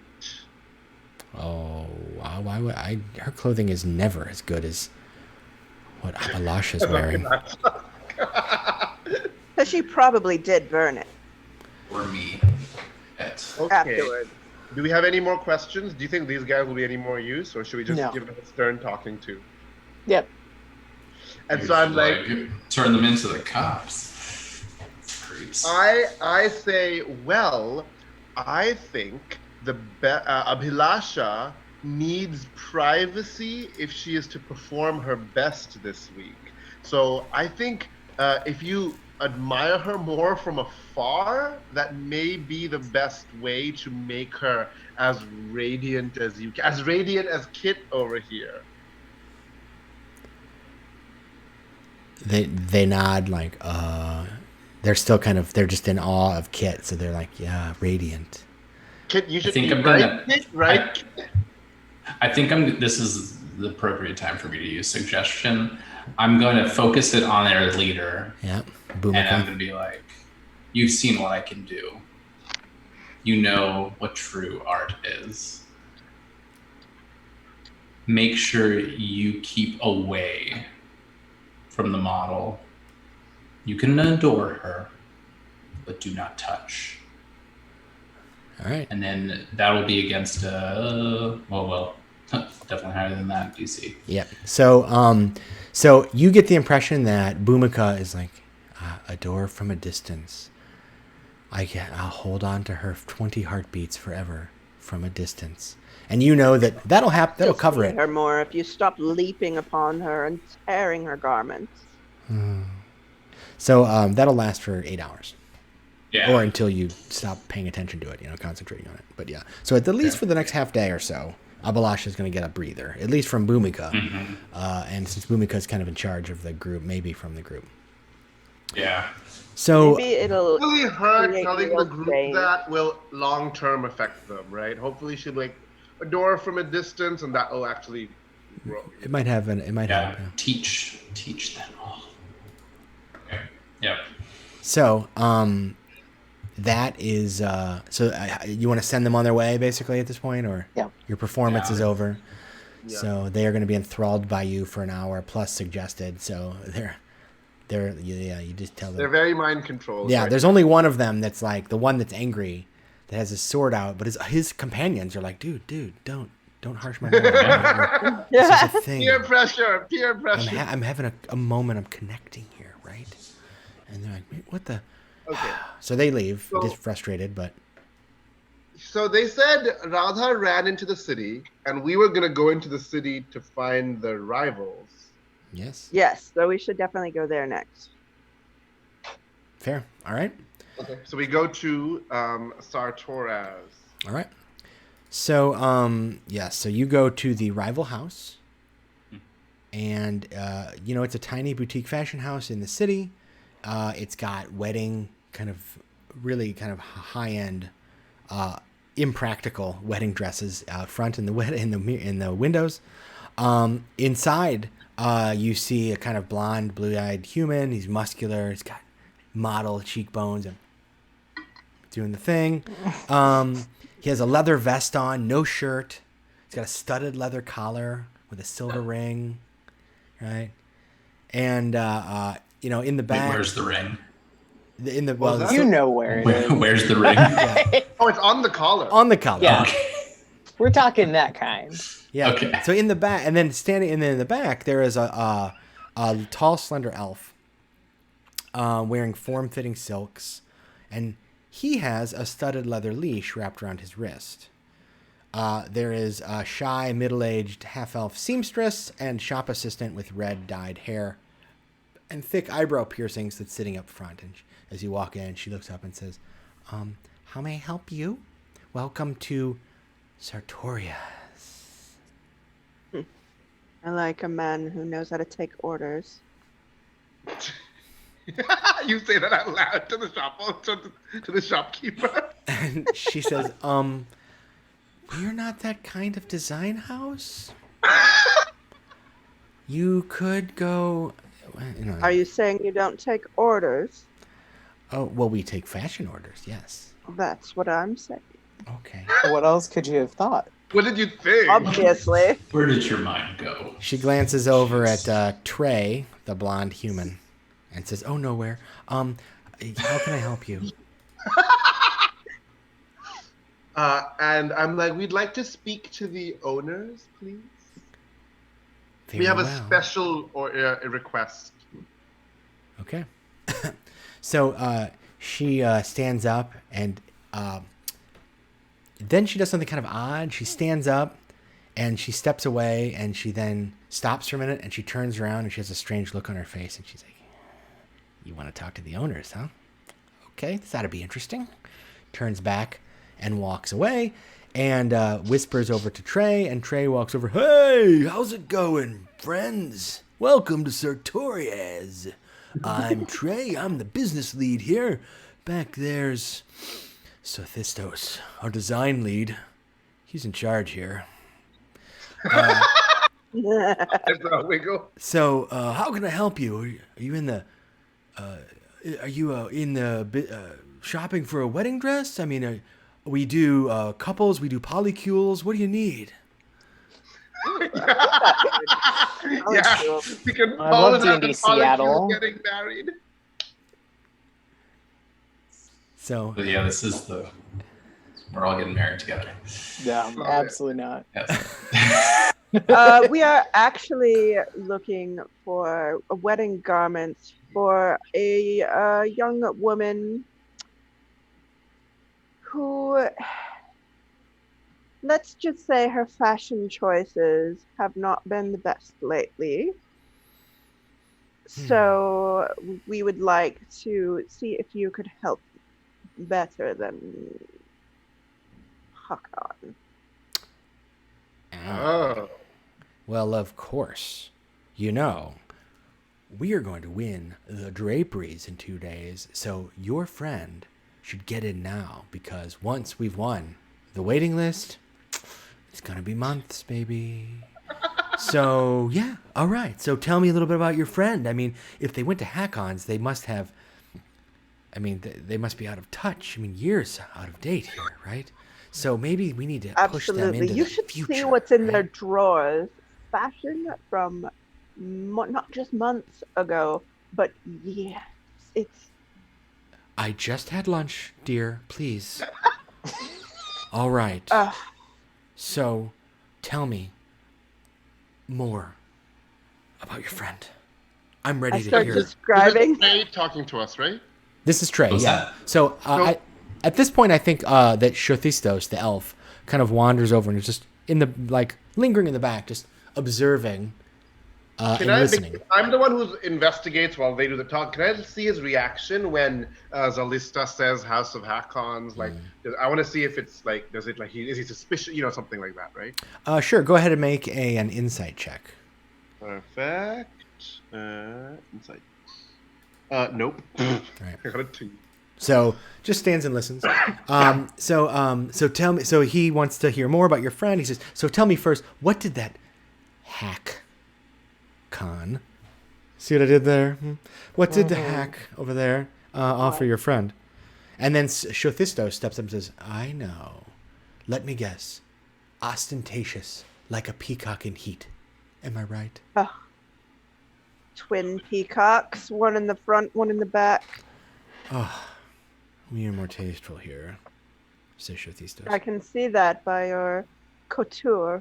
Well, Oh yeah, they're wearing leather, and I used to be a leather worker, so I'm like, oh, I admire the leather work done, and I because I have no social things, so I reach out to touch his collar. I'm like, oh, that's fine. So you touch Shothistos. Oh yeah. So Trey's collar. Trey, when you reach out and touch Trey's collar, he stiffens up and looks at Shothistos like what? Tell me what to do. And Shothistos goes, gestures like, that's fine. Let him. I'm like, this is such wonderful quality leather. A wedding dress made of this. And my eyes glaze over because I'm thinking of the ductile properties of this leather and how it can be shaped and formed. And then I'm not actually thinking of a guardian. While you're doing this, I wanted to take you, Arturius, and just kind of scoot you back a little bit. Get out my cardigan, pass the card, I'm the PR manager. If you have any problems, please let me know. So at this point, Shothistos kind of very gracefully takes the card and kind of looks at it. It's very well. This may come in handy if we do. We've been working very hard to make sure we win the draperies on merit. We're going to rely on on old reputations like the house like Melisande will. Melisande, she's losing touch. When was the last time you even saw Melisande, right? Well, we're not really on great terms. We've been rivals for years, but probably about 6 months ago, we ran into each other buying fabric from one of the silk merchants. She chose such an awful color that day. Mustard. Was it salmon? Mustard. Can you believe that? Mustard. My God. That was 2 years ago. And she gets advice from all these strange assistants of hers. Do you know her assistant Radha? Oh, of course, yes. Radha's the project manager at the House of Hakons. Has always been reliable. They react weirdly when I say Radha's name. Make another insight check. Oh my God! Other people with some wisdom. I am good. Yeah, no worries. I'm coming in. I have no wisdom. Oh well, apparently you guys have been rolling so terrible. I know. I can see. There you go. Okay, we got one person. So Constantine, you noticed. Okay, good. So our PR manager should know when people are lying. So or not. Trey, that's why I'm here. Trey and Shothistos are seem to be acting normally, and and indeed they continue. Look, Rod has always been. I have no ill will towards Radha or Melisande, actually, says Shothistos, but I think they've been relying on reputation and tradition for too long. And I wish them the best, but we're going to win because our fashions are superior. Now you get the impression that Constantine, that they seem to be authentic. They seem to really think that they're just going to win because they're the better designers. And you don't get the impression that they're lying when they say, or Shothistos is lying when he says he hasn't seen her for 6 months. You don't get the impression he holds any special ill will towards her beyond being a really serious business rival. But you do notice that Vero, who is the name of the half-elf, I don't know if I actually mentioned her name. Sorry, the half-elf secretary who greeted you when you came in, the kind of unassuming, shy, middle-aged, rather kind of mousy-looking person at the front, is staring at you intently. And when you mention Radha, She smiles wickedly. It's weird. And only Constantine notices. only that. Constantine notices this. Yeah. I bet the secretary is in love with Sal. Yeah. I hope so. They all are. I mean, I Who even is? am. Come on. Who is not in love You're with required Sal? to be. Who is That not beard. in love with Sal? So, at this point, so Shorthistos is like, so enough about the House of Hakon. Soon, unfortunately, their time will pass. I mean, if you ask the local fashion journalists, that time has already come. But I think it will happen at the draperies when we are crowned, when I am crowned visionary designer in our house here, right? Trey? Be made official. Yeah, we'll, receive the recognition we deserve. We've been working for years to earn this, and I think it's our time. Now, I think it Perhaps is your even time. Radha will see the light then. Well, Radha will do whatever she can to help Melisande, but Melisande, probably it's time for her to retire. Oh my God, you guys, we should commission an outfit for Kel as his sorcery graduation outfit. Oh my god. Oh, I love it. From these guys. From these guys. From these guys. Oh, You guys are wealthy. You're wealthy. You can afford to get a sorcery graduation outfit that looks like a wedding dress. I From will, but I will, but Wedding it's gonna fest. have subtly embroidered signs of my patron on it. Oh, like the Yellow King or whatever, hidden in there. Yes. That's pretty good. So long story short is that Shothistos and Trey are waiting to to talk shop. They were like, all right, well, let's go. So while Shothistos is like, well, tell me more. Did you have something, Kit, you wanted to do? I was gonna take the initiative and begin drilling them on potential outfits, allowing the rest of my companions to Right. talk to. Yeah. So I'm like, so show me what you have in store for us at the garments. And maybe you can describe Kit or Cal just as a someone to describe. You can be like, oh, and Yes, we have a dear friend who we'd love to celebrate their transition to their true passion, and we want to gift them something. So, describe him. Sounds like a and, debutante ball. Fantastic. So I'll step in on this conversation because I want to get my little extra in. Yeah, and then Constantine and I can look around. Yeah. So all right. Yeah, Yeah, we're gonna do the actual work here. So It's all okay. right. So Yeah. so as Kit and Zalista are talking shop, on Artaxorius and Constantine, you are looking around, and again, your general impression is, you guys have rolled enough insight checks already. Right. Is that there's nothing untoward happening here. It looks like there's just a team of disciplined, well organized, and orderly employees, tailors, designers, technicians working on fashions, and you can see, you glimpse here and there evidence that it's coming together. A door opens and you see 5 or 6 stands of completed outfits. They're ready to go. Nice. This is not a house of fashion that is scrambling or struggling. They're on top of their game. Unlike Hakon's, where they Exactly. were because their Melisande isn't there and stuff. Yeah. Yes, but you Yeah. also notice that this secretary person is continuing to act strangely. So at this point, actually, so you both probably recognize that she's like doing one of these, and then you make eye contact with her, and she realizes that you see her that you are seeing her being strange. And then she just turns and looks at both of you and says, and then her eyes begin to glow red. And then fire kind of erupts from her eyes, and her hands begin to glow, and she says, let's have some fun. And she starts slinging fire just around at everything. Oh and my everyone. gosh. Well, that would explain the burn marks I saw. So she shoots fire at No, not the dresses. I protect the fashion. Yeah, so at a big bolt of cloth on the wall, right? She just shoots a fire ray right out of her hand. And as she's doing this, her form kind of shimmers a little bit, and she looks like her skin becomes slightly red tinted, and she just blasts a fire ray out of her hand, and it hits the wall and just erupts in flame. And Shothistos and Trey are like, what in the nine hells? And Vera, what are you doing? Oh my, what's going? And they're just running around like crazy. Suddenly, like one of them, Trey, just runs immediately and is like trying to put the fire out. And Shothistos runs up to Vero and tries to grab hold of her. And Vero smacks him, and he goes flying back like he'd been hit by a bull. Oh. What do you all do? Oh God. Okay, who wants to go first? I would guess Constantine and I would go for it because we were paying attention to her. Yeah. Right? Okay. Constantine. Let me see here. Okay, I would do something then. Yeah, Like, go for it. I get worried. So one of my infused items is I can make an alchemy jug.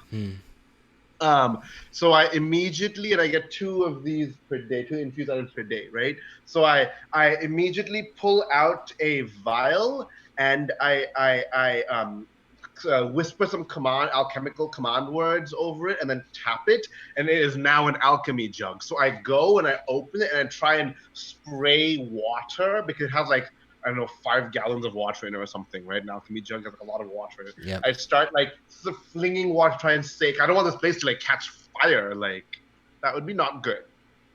No. All right. So my you turn. are extinguishing. So you, so you immediately start tending to this. You leap into action to try to prevent the place from burning down, right? Yes. So- and I can spider climb with my tarantula limbs emerge, and if I need to get onto the ceiling and stuff, I'm doing that as well. All right. So you spring into action, scrambling up the wall to help extinguish these fires while Trey is also fighting them. Constantine, Kit, you're going to inspire some people, I see. But Kit, Constantine, how are you have reacting? 20 gallons of water, 12 salt, and 8 fresh in my alchemy Nice. jug. So. Bloop, bloop, bloop, bloop. What about you, Constantine? Okay, so I have cunning action, and so I can dash first to kind of get close enough in order to do something, and then I want to try to use Ray of Frost. Okay. On her or on the burning things? On her. All right. Okay. So that hits, and because, whoops, my bad. Don't worry about that. All right. So Okay. yes. So the Ray of Frost strikes her, and she kind of, buffets back, and you can see frost kind of forming on her a little bit, and she just smiles and says, "I love the cold," and doesn't seem to be bothered by that very much. It seems to be, it's slowing her down, but it doesn't seem to bother her as much as you'd expect. What about, so Kit, what are you doing? I see you're inspiring some people. Are you going to? Not inspiring later, because that's something else. That's but a feat, I will use my last, or my second bardic inspiration, and I will probably lend that to, who do I want to lend that to right now?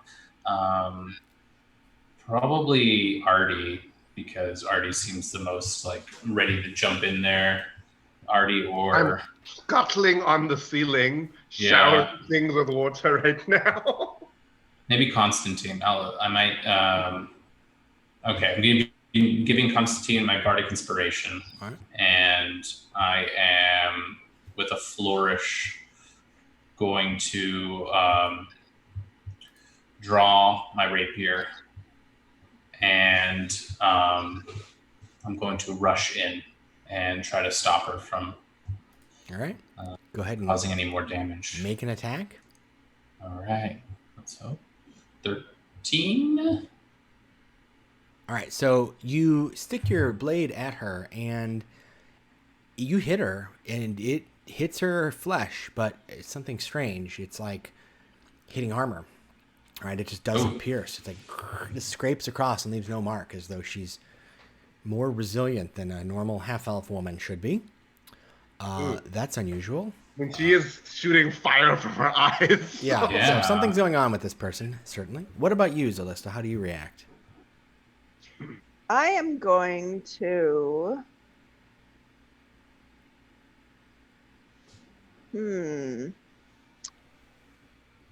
I feel like I am going to hex her. Nice. This is a bonus action. Mm-hmm. And so she's cursed, and until the spell ends, I deal extra d6 necrotic damage. And can I guess what type of Creature. magic user she is? She seems kind of... Yeah, sure. Go ahead and make an Arcana check.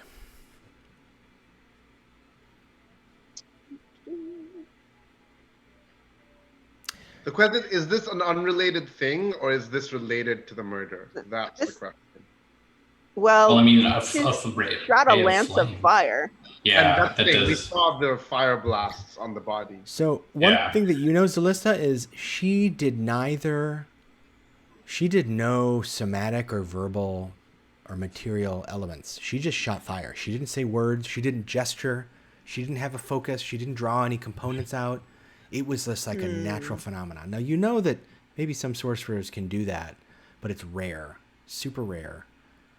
So it might not even be magic. It might be like an innate natural ability. But that would mean she's not human or elf or anything. So Mortal. yeah, that's Witch isn't even human, and I want to give her disadvantage on charisma all right. with my hex. And then I am going to Eldritch Blast her. Nice. What does your fashionable Eldritch Blast look like? My fashionable Eldritch Blast is like, it's like a bolt of like darkness that streams star sparkles that kind of fall down to the floor and like glisten for a moment before they fade. I like that. love that. Blast away. Oh my god, that's the best. I love that Eldritch Blast. Oh wow. Nice. Yes. All right, so you nice max damage. All right, so you release this blast and it smacks into her, and she is pushed. Like she kind of like stumbled back by the blow, and she kind of scowls at you, and does not seem to be pleased with getting blasted in that way, and it hurt. But she still seems surprisingly hale at this moment. What sort of fiend are you? The best kind. And so all of you have gone once, and none of you. So Kit, you were in melee range because you ran up and tried to stab her. So she. How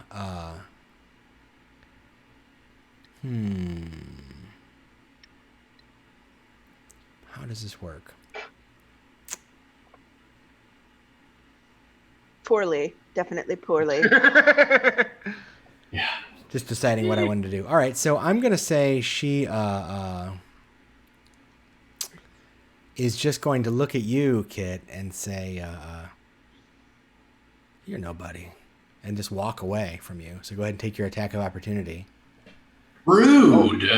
Okay. Oh my god. That's so More rude. than a weapon would have. Cannot believe. And she says, She I'm just said here I'm just here to eliminate the competition. You're nobody." And she walks away. Wait, Oh, apparently I was so insulted. You're like, I gotta. your rapier is in your hand. I don't even think you actually swing it. You just are like, hey. what? But so she just like It's so rude. walks to the door, and raises her hand and shoots a fire ray at you, Kit.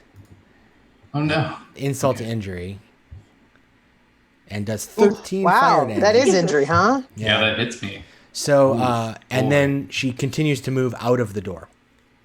She's leaving? So she went out the door. That's right.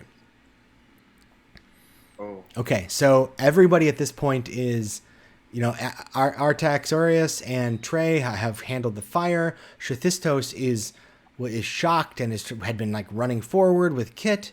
Zalista and Constantine had been staying back, but trying to deal with this issue. Constantine, did you? You probably was the first person to go last round, or no? Yeah. Maybe it was Artax. So Artax, you're doing the fire. So Constantine, if you wanted to run after her, you would be the one to go next. I guess I'll do that. Okay. What did she say to Kit? She said, "I'm here That to he's eliminate the nothing. competition." Yes. Yeah. Position. And you're nobody. I know what happened. I know what happened. So Vero runs out the door. Constantine follows her, and then you see when you run out, you turn the corner. You open the door and look to your right. Vero, this woman, is just laying on the ground unconscious.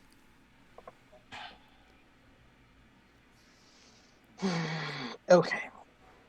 I guess I would go over and talk to her, or attempt to wake her up from being unconscious on the ground. All right. Can anybody heal? You know that I know how to heal if you need to, because you've seen me heal before. So Okay. I have like a very limited kind of healing. right. I'm very bloodied here. So- Very wounded. Yeah. So all of you. So yes, Constantine brings Vera back in. She's half conscious. She's in a daze. She looks much worse than she did when she just ran out the door. She looks sickly and pale, and like her eyes are there's like scorch marks around her eyes, and she just is like, oh, what happened? She was possessed. What happened? So the demon thing hit Shathistos, or she hit one of them, right? No, she set the building on fire, and then she shot Kit. Yeah, well, early on. Oh yeah. Yes, she knocked Shathistos back. Yeah, Shathistos is badly injured. I'm gonna go up and I'm gonna take out a potion. It's technically my spell. Yes. It is Cure Wounds. So I'm gonna take out a vial. It's not a red potion that you would expect. It's a vial of this thick, gloopy slime, which when you pour over the wound, like coats the wound, and you realize it's actually full of wriggling maggot-like things, which enter and start eating away all the necrotic flesh. And That's like a solid healing. Yeah. Yeah, it's Cure Wounds, and It's like legit. Oh yeah, no, I read about this recently. That's why. And the maggots, I've engineered them as their waste product that they release after they eat is a substance that attracts blood clotting agents. So it like causes the wound to heal. I used to be a bioengineer, guys. Remember? So Yeah. to flaunt that, and I do Cure Wounds on him. So if I do Cure Wounds at a level 1. Yeah. So yeah, he took the hit. I didn't roll the damage, but I guess I could real quick. But because he's got, you can decide. Yeah, he's. I'm just looking at his hit points. So he has. Yeah, it was annoying. It was probably almost enough to kill him, but not quite. Oh God. Yeah. So. Yes. So badly injured, half dead, from just that smack. But your healing helps. Repair a quarter of that. And I call the sub over. What's his name? Trey. Trey. I called Trey over, and I'm like, Trey, help me, and Yeah. So Trey immediately just like the fire is now smoldering. All of the tailors and other folks have kind of run up and are patting it out with blankets and stuff or cloth. And Trey is like, not that one. Use that. Yeah, use that. No, not that. Use that. Like directing which cloth to use to put out the fire. And then, Shathistos, and runs to the side and kind of like cradles him, and he's like, oh, I didn't know she was so strong. That's what happened, right? And so then Vero comes in, and she is entirely dazed. Shathistos is injured, but Artie is able to repair, mend a broken bone or a wound. He's banged up, but he'll be okay. He gets back up to his feet, and he looks at her, and he's like, what got into you? And she's like, I don't know. I just remember anger and demon, hate I believe. and violence. And did I?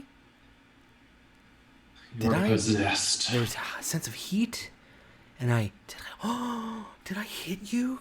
Should these? And then she sees that he's like at this like giant, like battered, bloody face, and she's like, "Oh my god!" A little bit. Covered in like a slime, Right. Yeah. Right. With now some like maggoty maggoty slime. poultice on it or Very whatever. unfashionable. Right. She's like, "Oh my god, did I do that?" So, yes. So she doesn't remember any of it. She only has vague memories, and she's like, "The last thing I remember was this morning. It was about 2 or 3 hours ago, because it's like late afternoon right now. I was out going out for lunch, and I saw Radha in the alley, and then I'm here. That's all I remember. Did Radha have any candles with her? I can't remember. I do remember fire. How did Radha look? Do you remember how she looked? Something was wrong with her. She looked like she was hungover, maybe. She have all of her fingers. What? No, like, Answer the question. when I look down at her hands, does she have all of her I thought you were fingers? asking, did Radha? I thought you asked her. Did Radha have? I all- thought you did too. Yeah. Okay. I so- was actually Kit was asking his assistants because his eyes are their eyes are like all blurry right now because they're freaking so damaged. So, right. So, you're Tell so me. upset, right? So, the retinue, one of your retinue says, yeah, she has all her fingers. I go up and put some slime on Kit. Thank God. So, you two are cured. Yeah, let me do another Cure cure See how wound. much I actually heal. 8. 8? Oh, that's not terrible. Not bad at all. So, yes. So, Vero, yes, you deduce, as the players have already figured out, that it seems like something had taken possession of Vero when she encountered Radha, and then Vero decided to destroy the competition. That was what she decided she wanted to do by setting the Okay. house on fire. Does this bolster? Well, it definitely bolsters our summoning theory. She definitely Yeah. summoned something. She summoned something Yeah. to attack the rivals. The question is whether she got accidentally possessed and did all this damage. Because Or- she was hungover and drunk or whatever. Yeah. Right. Do Or you if, think that uh, she was possessed, killed, Yes. and then left, and then body hopped? Right. Like, I think she said she wanted to, she tried to command this demon to kill her rivals, And kill then- everyone. realized that her boss is a rival, and used that. Right, because demons will twist your contract. Yes. Yeah. So twist your intention to just use your words. Like I said, you must be very precise with your pact. contract. and your Yeah. pact. Okay. Should we go and tell the Saul, the heartthrob, the daddy, and Arun this? When did she meet? When did she meet? That 3 hours ago. Yeah, a few 3 hours ago. Where? We should be where Where was did that? you meet? Yeah. Yeah. Wait, did who you else see is her? competing? She says, not far from here. I was just going to get food like I do every day at around 11 bells. We should rush there. Yeah. Like you said, who are Like the maybe other Radha's still potential there. rivals? The only other one that got named was a lady who is bragging about her servant, who is a master fashion designer. That's the only other one that got named, but there are other fashion houses in town as well, Do we know where that is in comparison to the sighting? No, it's somebody it's probably a name you might not know. As nobles, you might know Lady Movashield, but Lady Movashield is not normally a fashion design person. She is just an aristocratic woman of the city who just has made this big deal recently, claiming that she's going to enter her assistant Camilla, who is the lady's maid in waiting, who has been designing all of her fashions for her, and that Lady Movashield thinks is Amazing. should be the visionary. She's running kind of Camilla. She's enrolled Camilla. Grabbed an untrained servant and somehow thinks she's amazing. Lovely. As an Lovely. independent, she's kind of signed Okay, up. can we All can right. we run to the place where you met she said she met Radha. Yeah, down at the market or whatever. So yeah, In the alley. Nearby. yeah. So she gives you the direction. She says you just go down, towards the dock ward, 4 blocks. Before you get to the market, on the right, there's an alley. I saw Radha in there. She asked me to come to help her. I went in. She looked sick, and then there was just all I remember is fire after that, and then violence. And here I am. So you get directions. You head out the door. Before we leave, we tell Say and Shotistos we're handling things. Everything's gonna be okay. They're like, how long does it take to get over there? Oh, we're not actually here to buy a wedding dress. Yeah, I was we're gonna here say. to solve this thing. They're like, what? I thought, but what about your wedding dress? We'll be in contact. debutante Don't worry ball about it. / your young friends. We do actually still want the debutante dress, but that is not our main motive. Our people will talk to your people. It's okay. Yeah. All right. So yeah, you've got like 10 minutes, so that's all taken care of. There. Did you have anything else before you leave? Oh, I was just going to ask how long it's going to take us to get there. 10 minutes on foot. 10 minutes. Then during that time, Kit will talk to the others and devise the plan. So I'll be using inspiring leader to give us all 6 temporary hit points. Nice. As I boost our morale and gather focus. Can you send a servant? Send one of yours to go to Lady Marvashield to warn them. Yes, Dre. Yes. Get on it. Find where she lives. Go tell them. Yes. Well, we know. Nobles know it. You're nobles. Yeah. All right. So one of your servants runs off to Lady Movashield. They'll have to ask around for directions, but it's it's like a giant manor in the, I forget my Waterdeep ward names, in the sea. In the Waterdeep ward. The Sea Ward. I don't know. Though there's one of the wards is known for this is where many of the rich aristocrats live. Oh, okay. So it's yeah. I ran Dragon Heist not that long ago and had to learn all. Undercity. That's all I know about. Undercity. Yeah, not there. They're not going there. But anyway, so in the nice neighborhood and runs off. It'll be a while, though, because they got to go halfway across the city. Yeah. So you head to the place, and you don't see anything here. So if you would like to do an investigation check or something, you can do that. Sir, I'm good at searching. I want to do an investigation check. I'm really good at seeing things, so I'll use perception. Okay. That's all right. Those are both fine. Okay. Wow. I want to accost some store owners politely. Made them to tell me if they've seen Radha. Okay. Oh yeah, some nearby people. Yeah. Yeah, Sure. particularly drunk-looking, bad-off woman, possibly yellowish skin, but normally very beautiful. She comes here a lot. So Use intimidation to help. Dragonborn. yeah, if somebody wants to, So I mean, if you want to roll that, excellent. Okay, so with wow. Okay. Oh shit, we got it. There's all your high rolls all at once. All those 1s and 2s then you get this. Okay, so here's what you discover. I'll go ahead and this is a big reward time for giving all these nice rolls. You get so first, those of you investigating Artex Aureus, you see on the ground so it's been slightly damp here in this. It had rained the day before, and this is kind of a dark, close alley. So there's little wet spots, but you can tell it looks like somebody was came in.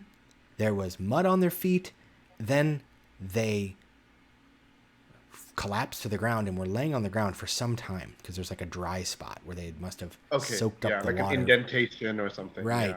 Yeah. And then they stumbled off.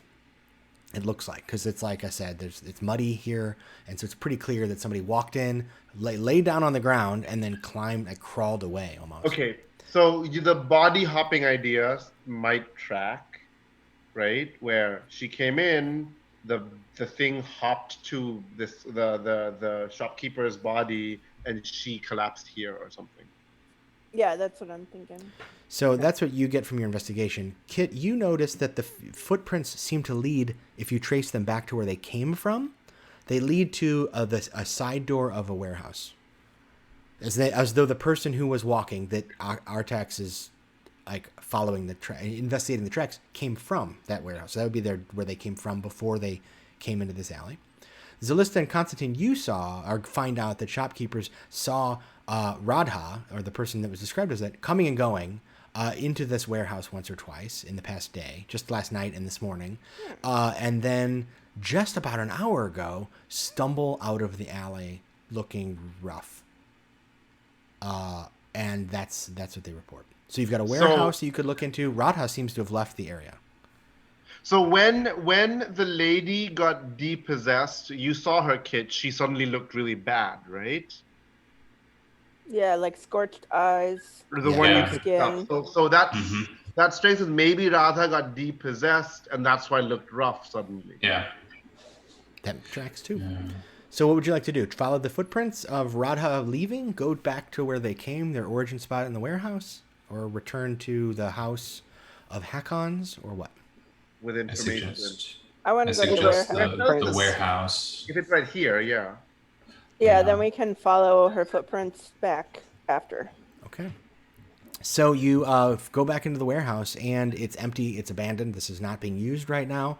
But there's obvious signs that something gruesome has been happening here. Not only is there signs of a ritual that's been going on, but there's chalk drawn on the ground. There's candle wax, as though a ritual was performed with candles. Fingers? And that's the gruesome part. Yes, there are several fingers, and there's also a kind of there's a discarded metal case that has cold water in it, as though it once had ice, and traces of blood in there.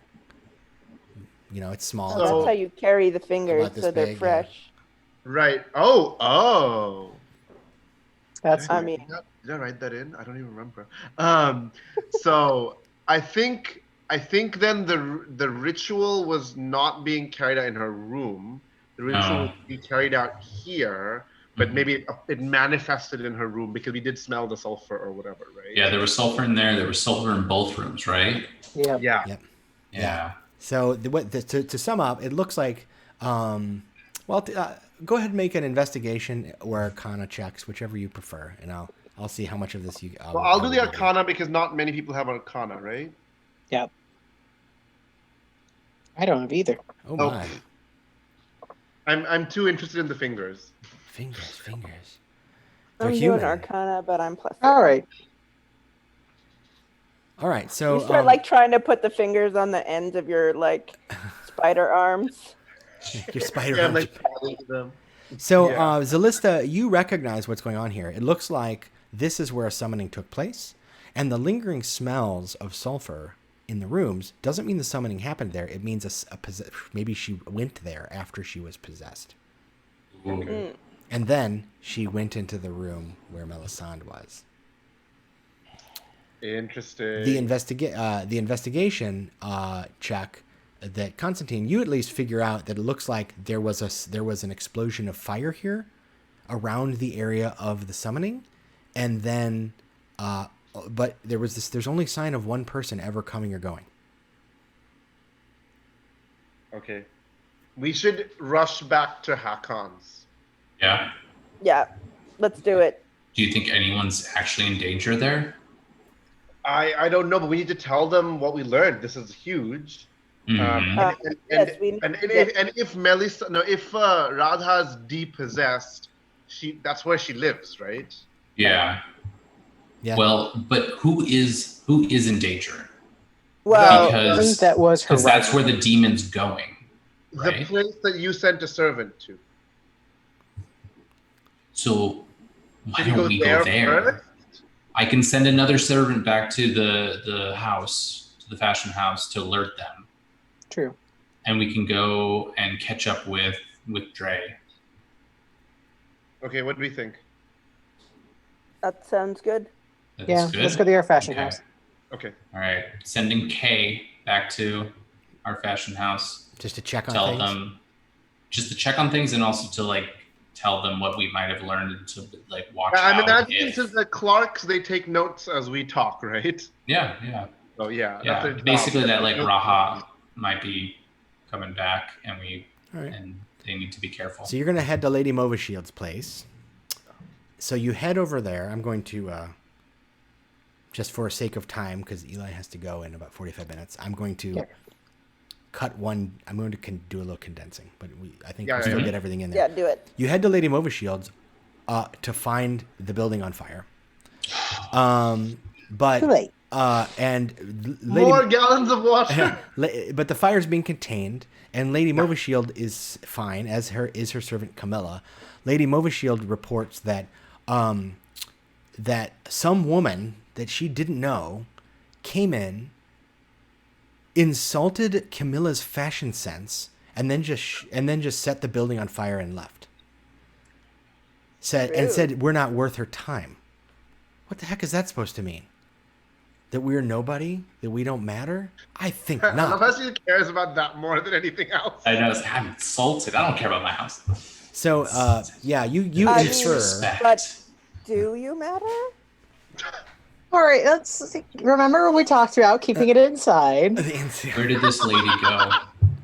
Oh, Trying to focus her. Yeah, she left. I mean, and so this is right in the middle of a very busy part of town. And so she said, it was about an hour ago. No, less than that. About pretty recently, half an hour ago, maybe she left. And this tracks. Did she match Radha's description? No. It would be a random person. Yeah, Right, you don't recognize Because it. she jumped into somebody that was near us when she jumped out of the body of the half Vera. elf. So, the timing Oh, tracks where the left Vero, the half elf, went straight to Lady Movashield's, set it on fire, and then left, while you guys were going to investigate the alley. All right, chasing this demon is not going to be what we can't do that because we don't know which body. We need to figure out how to de-summon it to banish it back So we need to where to it find is. Radha or check out her room if she has notes about this demon summoning that she did. Yeah, it's clearly her fault. She's got the extra fingers. So, all right. So you're going to head back to House of Hackons. So as you do, you approach, and as you're heading towards the House of Hackons, what's the name of one of your servants that you sent to House of Hackons? Kay comes running. Kid. Radha came back. She came back. Come, hurry. So you head back and find that indeed Radha has returned, and it looks rough. She is Does she have the scorch marks on her eyes? Yeah, so she has scorch marks on her eyes. There you she go. is super pale and sickly. She has blood on her dress, and mud all over her, like she's rolled around in the mud. The mud is on top of the blood, so the blood is under the mud. Mud blood. Yeah, she's a mud blood, and she is just she's like totally just shell shocked. She's like, I can't. Oh, and the mud is from the alleyway where she was lying down, right? Mm-hmm. Yeah. She fell down. Yeah. So she's just battered and filthy, and she says, I can't believe it. We take her into that private dressing room, and we should call Varun and Saul, Daddy Saul. So yeah, the whole place is in chaos because she stumbles in. All of the employees see this, and they're like whispering, like, I can't believe it. Melisande goes on a retreat, and Radha like goes on a bender. Like, this is so we're doomed. We're never gonna win this. And so you pull Radha aside. Sal is there, and he's like looking concerned. He's got his hand on her shoulder, and he's like, baby, nothing's worth this, hon. What did you? Oh no! How does Arun take this? Arun is like, Can I comfort Arun? Sal, I'm so sorry you have to go through this. Aww. That sort of thing. And so you guys come in, and Radha's like, who are you? What's going on here? And Arun is like, we didn't know. We are the fashion consultant. We didn't know where you went. Do you remember what happened to Melisande? And then she's confused, and then it's kind of sinking in, and she's like, oh my God. And she starts just crying and weeping. And she, after a moment, people are kind of consoling her, and she's like, yeah, I remember now. And she says, I can't believe it. I did it. But look, I did it for this house. I did it for Melisande. I thought that What did you do? For fashion. More importantly, who did you summon? So I had decided to look in to get some supernatural assistance because every mundane means I tried for the past year was going nowhere. I brought in consultants. I tried positivity. I tried scheduling. I tried a confrontation, and Melisande was just an empty well. And everyone in this house of fashion was pinning their hopes to her, and I couldn't let them all down. I couldn't let it happen. Well, I'd always heard that in dire situations that I'd seen in cases magic solve such problems, and so I looked into it, and I have no magical ability of my own, but I did learn that there are ways to conjure help. And I found a ritual that I thought would help, and I summoned this being, and she appeared, and burst of fire and flame, and my circle held her in, and she demanded that I tell her why I dared to summon her, and I told her that I wanted our fashion house to succeed, and that I just wanted her to remove the obstacles to that, and that I'd do whatever I could to help make that happen. And she said, I start lecturing her "That's on a precision deal." of contracts. Yeah. And she's like, I didn't know that. Of course you didn't know, and I'm like, this is why you need years of university study before trying anything like this. So she says, and the creature said that we would shake on it, and that would seal the deal. And that's the last thing I remember clearly. Right, so shake on it meant she broke the circle by putting her arm she in. touched her. And Oh my God. then Oh my I remember God. violence. I remember flashes of what happened to Melisande. I guess the demon interpreted her name as, I know her name, Yasura. Nothing. That's what's her name. And Yasura must have interpreted Melisandre's inability to produce as a threat to the good of this house, which, to truth be told, it is. But I didn't intend that. I wanted to help people. And then, I mean, the only real threats were Melisande and maybe Sartorias. They're the only people that had any chance of... Wait, so what is the demon going to do? Do you have any idea what the demon's intentions are now? Well, I mean, it could try and remove all possible competitors, but no one really had a chance against us except Sartorias. I mean... You never know. There's always a chance that a surprise could show up. What was that? Precision. In words, I'm a would-be fashion What designer. would you be doing now with the demon loose in the world? Can you summon the demon again? I don't think I could bring myself to do that. I can tell you that I get a sense of what it wants, though. It wants to eliminate anything that would... It's taking joy in achieving the task I gave it. It wants to make sure we win. And at this point, it's removed the major obstacles. All it needs to do now is make sure that once the competition happens, everyone else dies. That's what it wants to do. You know what we should do? We should enter the competition. And then at this point, Arun is like, look, this is really bad timing, but like we need to choose the clothes now. Or we can't enter. So this is the condensing part. The competition's tomorrow morning. We need to choose the clothes now. Or that's a good idea, because if we help him, he can say we are eligible to enter the competition as part of his team, and then if the demon shows up, right. So all right. So at this point, this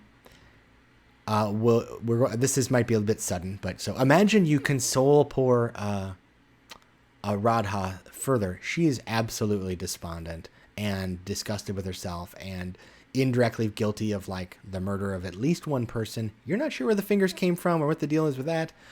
So maybe more. Probably she bought them on some sort of grisly black market.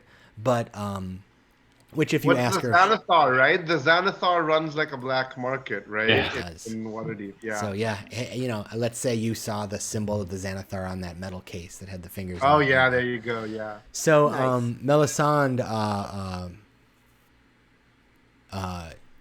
did her technique, they tell you, was that she was always paranoid a bit of a paranoid artist. May she rest in peace, they say. But she never divulged the actual outfit she had picked for the models to exhibit at the draperies until the last minute, so that no one would scoop her, right? The problem is that she didn't tell anyone before Radha committed the horrible mistake of summoning this demon to help. So they need you to help design the thing.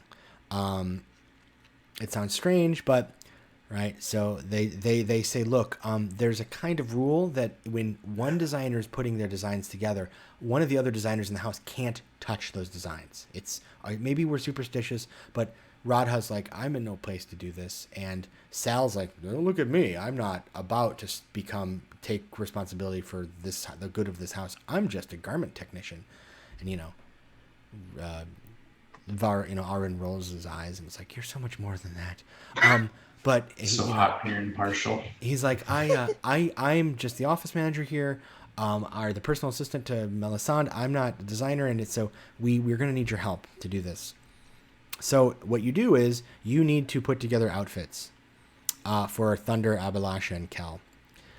So there's lots of different ways to do this. I will reveal a couple of the garments that they provide you, and then you can decide whether any of them in particular jump out to you as ones that should serve as what's called the centerpiece garment, or not. So that's the. Can you put the pictures of the 3 models up so yes. we can see? So I'm going to put the pic. So here is. Let's do. We'll save Abhilasha for last, and she is. So Thunder comes in first. Here's Thunder. Thunder is the tabaxi, the kind of charming rogue, is basically his vibe. And here are the clothes. We have. Let's see if I've got these listed in here. I had a lot of fun coming up with lists of clothes, you guys. Right, I bet. Let's see. So the first thing you have is, where is it? Okay.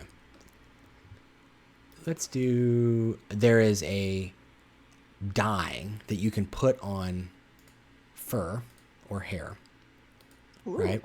That makes it iridescent kind of glow. So that's one item. Mm. The second item is a mushroom cap. Here you go. So a very Put a cap with mushrooms on it. right. Yeah. Mushroom cap. Third, and this is really a remarkable piece, is a pink surcoat with dragonborn wings sprouting from the back of it. All right. Ooh. What do people think of the tabashi? We got 2 more. The rose cape. A cape literally of woven living roses. And last but not least, a sash made of a 2-headed snake. Oh, rad. All right.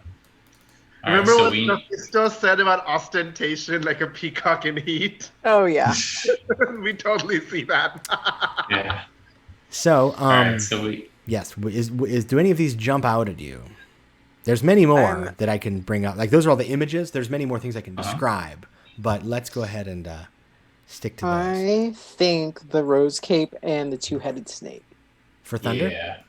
Mhm. I was thinking I like the the jar fur of fur one. colors because you could. He has got such a dark complexion that having it just glisten properly, if you highlight the right aspects, not all over color like some might do, but highlights.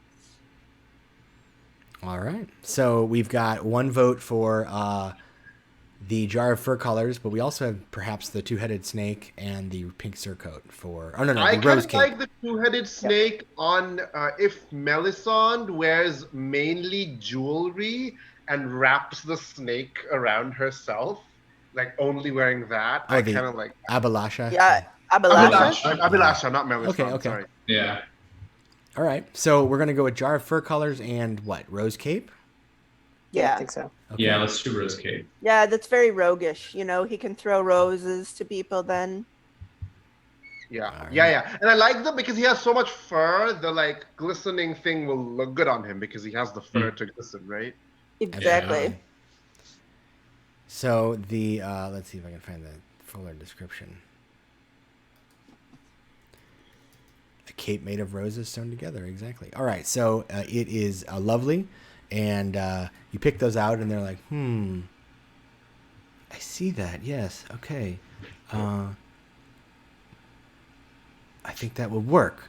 And then they bring out one or two other things to kind of sup out to kind of complement it, like some earrings, a pair of silver rings, a few inches in diameter. Each has 3 slim chains of pale green rock dangling from it, like this. So that sort of thing. Then you go with Kel. Remember Kel? Constantine, you said you liked the winged thing. Pink surcoat on Kel probably would be best. Yeah. Oh, that would make him like sorcerer. He's like a sorcerer, right? Yeah. Yeah. I like that, and I would add the mushroom cap because I think Cal could wear it like really jauntily, Yeah. like He's a an teen evil one. heartthrob kind of like. Yes. Okay. They bring out they like it. They agree and actually it's interesting is when Cal puts on this pink surcoat, the wings actually gently flap. They've been kind of like magically enchanted to do this. Ooh. They add one or two things. They add a shimmery blue skirt that is always gently fluttering as if caught in a breeze underneath the surcoat, and a pair of breeches made of a dozen different patches of fabric, colors and textures, with a different letter of the Elvish alphabet on each one. And it works. It works. It's like a peacock. Yeah, exactly. So Abalasha is the last, and she, they say, well, she needs to be just perfect. So And- I really want her to wear not a lot of clothing and mainly this like 2-headed serpent wrapped around her in strategic, elegant ways. Maybe like jewelry and makeup. What do you guys think? Yeah. Oh yeah, definitely like an asymmetrical. Yeah. All right. So they say, well, we've got 2 tops that we could present her. We have a gown missing the front of its bodice. So kind of bare-chested, made of tiny crabs Oh, Crabs. clinging to each other. Interesting. Or we have a Oh, transparent... she's definitely got crabs. Ooh. Or what? Or a transparent shirt made of clear, interlocking, multifaceted crystals. I say that one to go with the tabaxi. Ah. Yes, she can have the crab Yeah. gown. They're both shimmery, sort of, so that has a through line, and then she wraps the snake around her, like. Yeah. And is there another hat in there that you can put on? Let's see. We've got Or crown or jewelry? I was gonna say I'm looking crown. through there's a list of amazing things. Yeah, so yeah, yeah. I mean, I can I can rattle these all off if you like. So there's Some of them go all over a them, pot yeah. of body paint. Oh, here that instantly Oh, grows. pot of body paint. Yes, Yeah. because so- then she can like I understand. cover up. So I misunderstood the So, jar like, of fur colors. there's- The jar of fur colors doesn't paint fur. It's a regular body paint, and then when you paint it on, it instantly grows a fine layer of short, silky rainbow fur. Oh. Well, Oh. we might want to give that to someone else then. Because We maybe- should give that to Abhilasha underneath the translucent crystal. Yep. So she's wearing Can this. we- I like that. Since it's paint, can we do like a through line where everybody has a little bit of paint? Yeah. And like Yeah. the tabaxi has like a paint mohawk Yeah. because it's like extra fur on top of the fur. Oh my god, that's such a good idea. I Yeah. love it. Yeah. All right. And So Cal can have like paint tattoos. Yeah. And so then Abalasha. Yeah. Because Yeah. Sal, he's wearing the surcoat, skirt, and breeches, so he's shirtless, right? So we can tattoo the paint like symbols on his chest. Yeah. Yes. So at this point, so the designs have been chosen, and at this point, I think the thing that you've concluded is that the next day, the event occurs. The models will show up wearing the fashions you've chosen, and your job is to prevent this demon from disrupting events, right? Yes. So let's go ahead and skip ahead to that. Yeah. The next day comes, and the House of Hakons is buzzing with activities. Tailors and fitting assistants work round the clock all night to put those outfits that you've helped organize together and get them sized exactly right for each of the 3 models, 3 very different models. Now, the models arrive early in the morning before dawn to try on their new outfits, and they are actually quite pleased. Arun and Sal have decided, and Radha have decided not to tell them about Melisande just yet until after the event, but Radha being back and at least having taken a shower and cleaned up a little bit and said, like, look, I'm sorry I was gone. Everything will be fine, and then kind of leaving to go cry in her room. And then, Sal's like, I'll take care of it, babe. It's okay. And Arun is like, don't say babe. Right. And, meanwhile, incidentally, side note, while that was all happening, Kel showed up that night while the work was going on, not knowing Radha was back, and brought a really, really poorly made pie that he had tried to make himself to give to Sal. He's like, I made this for you, right? Aww. Thunder is like elbowing him, go ahead, be forward. Men like that. Come on, you can do it. Yeah, put yourself out there. So that's a thing. God. The next day, you arrive, and all of this is happening. Kel is kind of brooding in the corner, looking at Sal, now that Radha has returned. Thunder is just prancing around in the rose cloak going, yeah, I can make this work, man. I can do it. And Abhilasha is like, I suppose this will do. At least the Lasha touch haven't annoyed her, hopefully, recently. Yeah, she says, I should thank you. I was able to actually walk outside without being accosted last night. So whatever you did, keep doing it, baby. Nice. All right, so good job, kid. So that is then they're dressed, they're appointed, and you head to the draperies. So the morning of the draperies is a flurry of activity. You go to the old theater called the Festoon that's been repurposed with special provisions. It's covered with plants of all kinds. This place is like a place that had been abandoned and became overgrown. Then somebody took it over and decided to keep all the overgrown plants. The awards are a glitzy affair. Refreshments and schmoozing are going on. The ceremony is opened by Lord Nightswallow, the wealthy noble who funds the lion's share of the awards and is known himself for wearing long, ornately embroidered ball gowns to these events. A lizard folk singer, a comedic pantomime, and some boring poetry occur. And Sartorias arrives, though only with one piece of presentation, having lost the other two in the fire. At least we saved that one with my gallons of water. And it is quite nice, to be fair. It is quite nice. It's a bit damp. Lady Movashield arrives as well with her servant Camilla, and Camilla is poor Camilla is being forced to not only design but also model the dress. So Camilla is standing there in a dress it is quite lovely and unusual because Camilla is a dwarf, and it's incorporating a bunch of dwarven metallurgic and stoneworking techniques. So not only is it got like a kind of thick cloth, but there's actually bits of stonework and metal woven into it. So it's quite, from a materials standpoint, really remarkable. It's kind of weird looking, but it's really remarkable. Nightswallow. It's haute couture, okay? Yeah. All of them are weird looking. So here you go. The show begins. Now you guys are going to roll for the models, all right? So here is how we're going to do this. You're going to roll with advantage for each of the models. There's of 3, and you need to beat a certain DC to see if you've picked clothes that are good for the models. Now, you can bump this roll up by doing.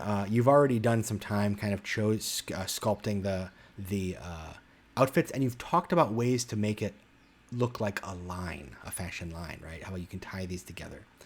So. Right. You do have the opportunity to do other things if you want. Just very quickly, you can use magic to bolster their performance. You can bribe a guard. So those are some options if those appeal to any of you. You could also. Well, we have some illusionists, right? Does anybody want to do anything like that? You could talk your candidates up. And then you'll roll. Yeah, if we have our 2 the bard has bardic stuff he can do. Yeah, right? I'm gonna inspire bardic inspiration. If I need to, I will use all 3 on all 3 of our. Okay. So 1 on each of them. Each of them has a d6. So basically, group huddle and talk about how like our three phases of our just of the performance and like their cues and when like who should come out first, second, third, and like that. And so each of them gets a D6 on their rolls. Fantastic.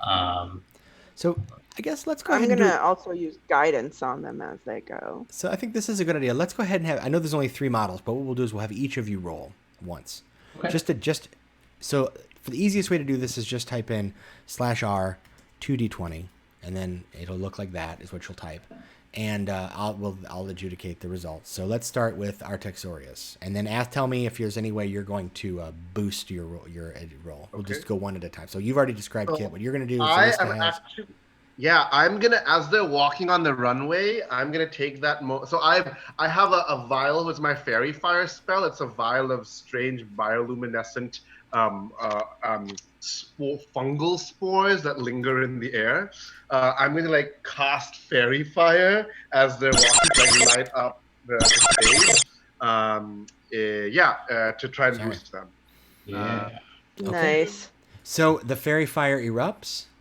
Let's see if I can get this to work. There's some music playing. Let's see if I can get this to work. Oh yeah. There's music composed by Cleo Davis. Is it not working for you? It's not working. Oh, It's working for me. Is it? Can you hear the music?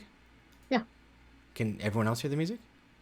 No, but I turned mine down in case. Okay. Yeah, my music is muted on my headphones. All right. Well, then I will. I'll just make sure that it can be heard over the stream because I can do that here, and because that's the most fun part, right? I want to share it with the gang at home. So let me do that real quick. Nope, that's not the right music. And Eugene, we don't need to do an actual fight. We can like do a quick speed through fight if we want to, if the fight happens. Yeah. Very optimistic. I think 4 of us have enjoyed ourselves and have we don't need to be like, what does the fight look like? Or we can have an insult battle. There are, if you guys were there, mental damage happened during the fight, you can just describe those. All right, so there we go. Sorry. So you can hear the music playing in the background there. It was a little loud for a minute. And all right, so yes, that's exactly what we're gonna do. Wow, great, pretty good rolls. Okay, so for a minute there, I forgot they were adding. All right, so Sharang, you have cast fairy fire, and illuminated the walk, the catwalk. The catwalk, thank you, as they walk across the, showing off their fashions. So you, they aglow with a lovely shine. Yeah, let's get some D4s in there. All right, so, okay, so that is what that is what Artaxorius is doing. We've heard what Kit is doing. Go ahead and roll your D20s, Andrew.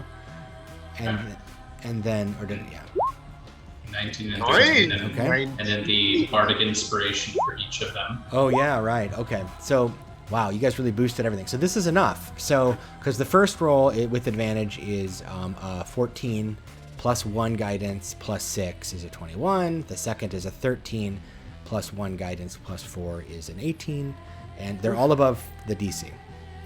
Awesome. So, what happens is, the balcony crowd is just delighted, and they're shouting and screaming. They're really rowdy. You know what I mean? Yeah. But the floor crowd, which is those are the the invites that kind of upper. Oh yes. Ooh. Melisande seems to have regained her verve. Right? So they're quite happy about this. Abilasha is delighted to be able to perform without having people literally jump up on the catwalk and tear her clothes. Cal is a little more comfortable in his own body, now. So he's pretty happy about that. Thunder's looks a little awkward and uncomfortable. You didn't really get much chance to interact with him, so he might not be at his best. But Trey and Shothistos are there, and they are like, they look disappointed and frustrated at seeing how good the models are looking, but they end up being Oh, darn it. Hold on for just a minute. I'm going to get in trouble here if I don't stop that. All right. There we go. All right. So, my music got switched to a different track. No. We can't have copyrighted music playing. All right. So, as the music plays in the background, the ethereal voices of the choir, it's a success. The House of Hakons has returned to the limelight. Thanks to us, bitches. So this is occurring now.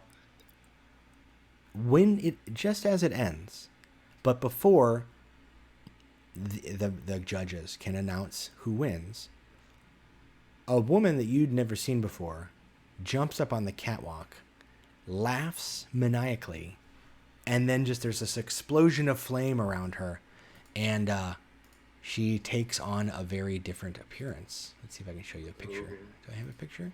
I should. Oh, this only has a little picture. Oh, that'll do. Here's what she looks like, her face. All right. So red skin, horns, demon wings, armor, a spear, flicking tail, and fire in her hands. And she says, "Only one person's going to win today." And starts hurling fireballs at people. So at this point, go ahead. So let me just describe a little bit about what the room looks like. You 4 have earned your front row seats, remember? Yeah. So you're right there. You can jump up on the catwalk or react immediately. And meanwhile, surrounding you is the fashion world of Waterdeep. So we'll see how they react after I hear how each of you react. Let's start with Constantine. How do you react first? What do you do to deal with this threat? I am going to use cunning action again to act first and dash up there. And I have this item called 100 ball bearings, and I'm just going to loose them on stage and hope she trips on herself. Okay, I love it. Okay, so that would be so embarrassing. So you dump, I'd like 10,000 marbles, please, all over the floor. Yep. And can I go before Kit? You may, if that's right with you guys. Because Kit, you have a sword, right? I do. And last time we found the sword wasn't super good, right? Yes. So I'm going to use my second infuse item, where my infusion, where I take out a piece of dried sea anemone that's growing weird nodules and stuff, and I rub your sword with it. And it leaks out this juice, and when it touches the sword, it starts giving off these strange pink bubbles are now coming off your sword. Your sword is now a +1 sword. Wonderful. Magic damage. All right. So Artaxorius infuses your sword kit with some strange bio-magical effect. What about Zalista? And then what are you going to do? So I give the fan that couldn't tell divinity if it spit on them a significant look, and then I flick my fingers, and this radiant flame leaps out and descends like a spotlight onto the the demoness, and this is sacred flame. All right. So you call down a radiant light and puts her in the spotlight, and it sizzles and burns her flesh, and she's like, "Ah!" And it is radiant damage. It is radiant damage. And then to the devil, right? So yeah, that should be good. And there you go. And tell me about why didn't it roll the 2d8? Anyway, all right. Tell me about what does Kit do? You now have a magical sword. Well, now inspired by the pink bubbles that have enveloped my sword, Kit uses mantle of inspiration to spin, jump on stage, and shift their outfit into one of sea foam, hot pink sea foam gown. That kind of flows out around the the possessed woman, and with the blade, Kit comes straight in and like does the flash of light strike, attacking the possessed demon. Nice.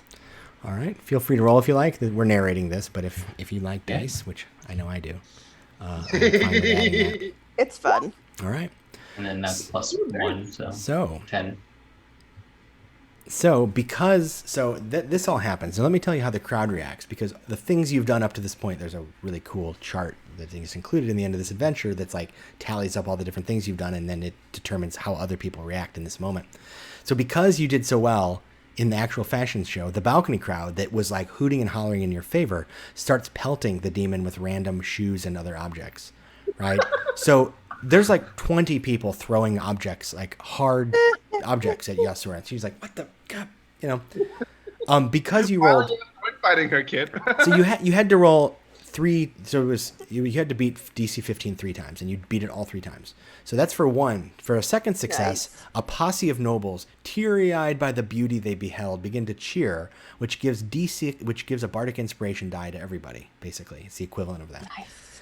And because you got the third one, Pricklethorn, the Festoon's resident druid, because remember this place is overgrown by plants, is so impressed that they jump in and help out in the fight, casting Fairy Fire, Healing Word, and Thorn Whip when necessary. Abalasha, so pleased that she doesn't have to worry about the Lasha touched, at least for now, raises her hand and with a blaze of inner light, she strikes Yasura with radiant damage. Kel, feeling so comfortable in his body and his new magic, gets angry and like tries very hard to like direct it, and then all of a sudden there's this explosion of magic out of him, and that is the tides of chaos flowing out from him. So everybody, were we doing dice in detail, would get a kind of advantage on their next save. He cast Chromatic Orb, all kinds of good stuff. And because you helped him not just come to terms with his body, but help him direct his magic, remember there was that Arcana roll, he's going to continue all through the fight, casting attack spells on your behalf. Because you helped Trey and Shrathistos and kept them alive, Shrathistos hands one of you a potion of stone giant strength. So whoever wants to be super beefy for a Nice. short time can do that. Lady Movashield. Kit, right? One of those two. That sounds like them. Yeah. Lady Movashield is there, and she doesn't help much because she's disgusted with the fact that this creature set her house on fire. But she's angry enough, and you were friendly enough, that as she sees you fighting, she calls out, invokes the name of her ancestor, who apparently was once a great dragon, she claims, and casts some sort of spell that blinds the demon on stage for a moment. Yes. Sal, seeing all of this transpire, and you notice, by the way, that at that point, Sal, let's see here, I got to read the last of the fun description. At this point, you look over and you notice that Sal and Kel and Aaron are all kind of holding hands. Aww. And so They were the polycule. the polycule, right? We did want the poly wedding dress. We did want that. So Arun begins giving rapid instructions to the crowd around him, and Sal is cheering her on and helping out, or cheering him on, and he actually releases magic missiles that fly and strike Yasura. And Kel, as well, is helping with his magic. Radha is present, and she runs up and just throws herself on the stage at this creature and begins wrestling with it. So this creature is entirely distracted by Radha's up in her face. The models, throw things at the thing. Everybody teams it up is the short answer, right? You've gained their respect. Except for the Tabaxi. The only one that, the Tabaxi Exactly. is the only one that, you guys didn't pursue him, so he's, moping in the He corner. just throws roses. And together, all of you bring this creature down, because with even with the attacks you've already done, you would already be badly injured. So after 20 seconds, it collapses, and the woman who had been possessed, so there's an explosion of fire and smoke pours out of her eyes, mouth, and ears, and she just collapses to the ground. The druid casts healing word on her and begins to try to nurse her, save her from dying, but it looks like the Cambion, Yasura, has been dispelled for good. And guess what? After a brief intermission, while they clean up the burning bodies and fire and wreck of the place that's remaining, they declare the House of Hakon's winner. And the judge, not knowing, says, for an unprecedented fourth time, Melisande receives the title of Visionary. And a whole bunch of people clap, and 2 or 3 people in the know start crying. And I just look over there and say, Melisandre's dead. Ooh, this is our work. You fair though. Hey, no, before you say that, someone just use illusion and walk up there and get it. Yeah. Kit. And then you just don't need to give it back. Just do it. Yeah, Kit, you're the shape changer. Let's go. Okay. Disguise self. So Kit goes up, disguises Melisande. Now, of course, Radha, who nearly died in throwing herself at, is like, runs out of the room crying and nauseous, seeing an imitation, right, of Melisande. But Zalista's saving face exclamation, like the judges are looking at you now, Kit, and like, is it true? Did they help you? Are they your new lead designers? I mean, if so, you should share the award. I mean, that's only fair. Yes, you should. And I just walk up there and come up. Yeah. So you guys are. She designed the pieces, but we designed the ensemble, right? Exactly. Yes, we're the lead and designer. they're my new partners in the business.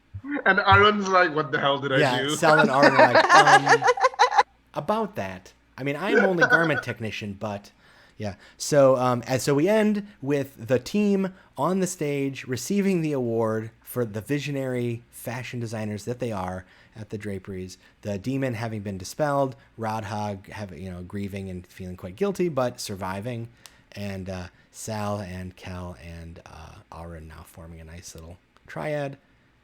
And that is the end of our adventure. That is the Infernal Collection, everyone. So I know you've got to go, Eli. I don't want to keep you any longer. I do.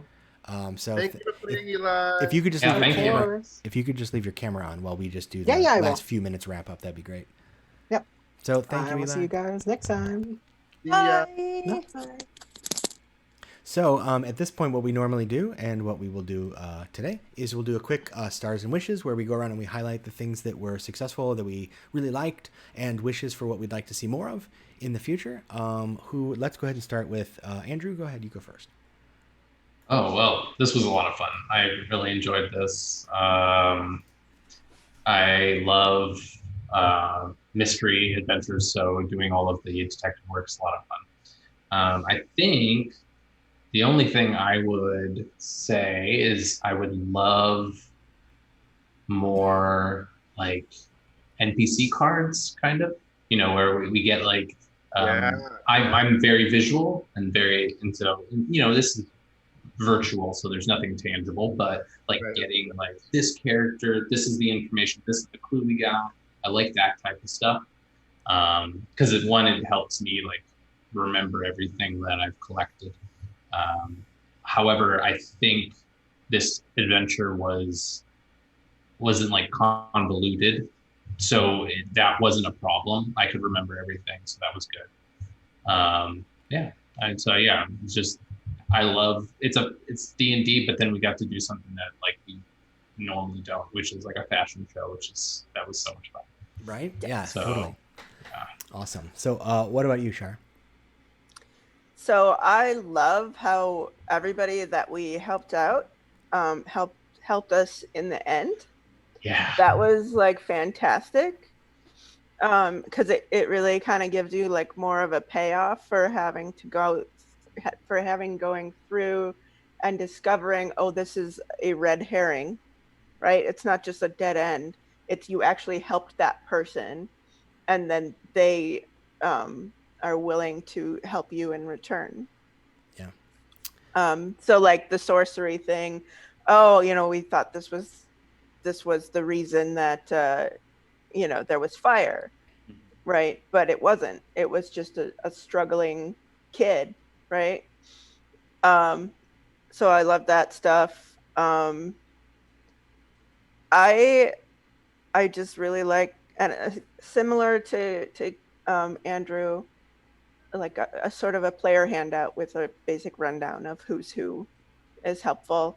Yeah. And but yeah, I had fun. I like the noble background that gave me like these personality traits. It's like I take great pains to look my best and follow the latest fashions. And if you do me an injury, I will crush you, ruin your name, and salt the fields. Perfect. It's absolutely perfect. Do you? I'll go next, just since so that we can hear from the designer last, I guess. But I will say that my stars are that, like The Head in the Cliffs, but more so, this adventure and both of them. Now that I've seen two of your adventures, have a narrative sophistication, which is really a joy to interact with. It's so nice to have. I mean, like, this is so rich that it's almost like a campaign seed. Like, I could imagine, like, interacting, like, pursuing all of these avenues and watching all of these pieces move around and interacting with them in a way that's super vibrant and alive. So that's super fun, all of these threads that are woven together to make this lovely tapestry. That's really great. My only wish is that I had found a way, because I was planning on doing it, to put the following line as somebody should have said to one of you, "It's sort of comical how you think that you've made a choice that exempts you from the fashion industry."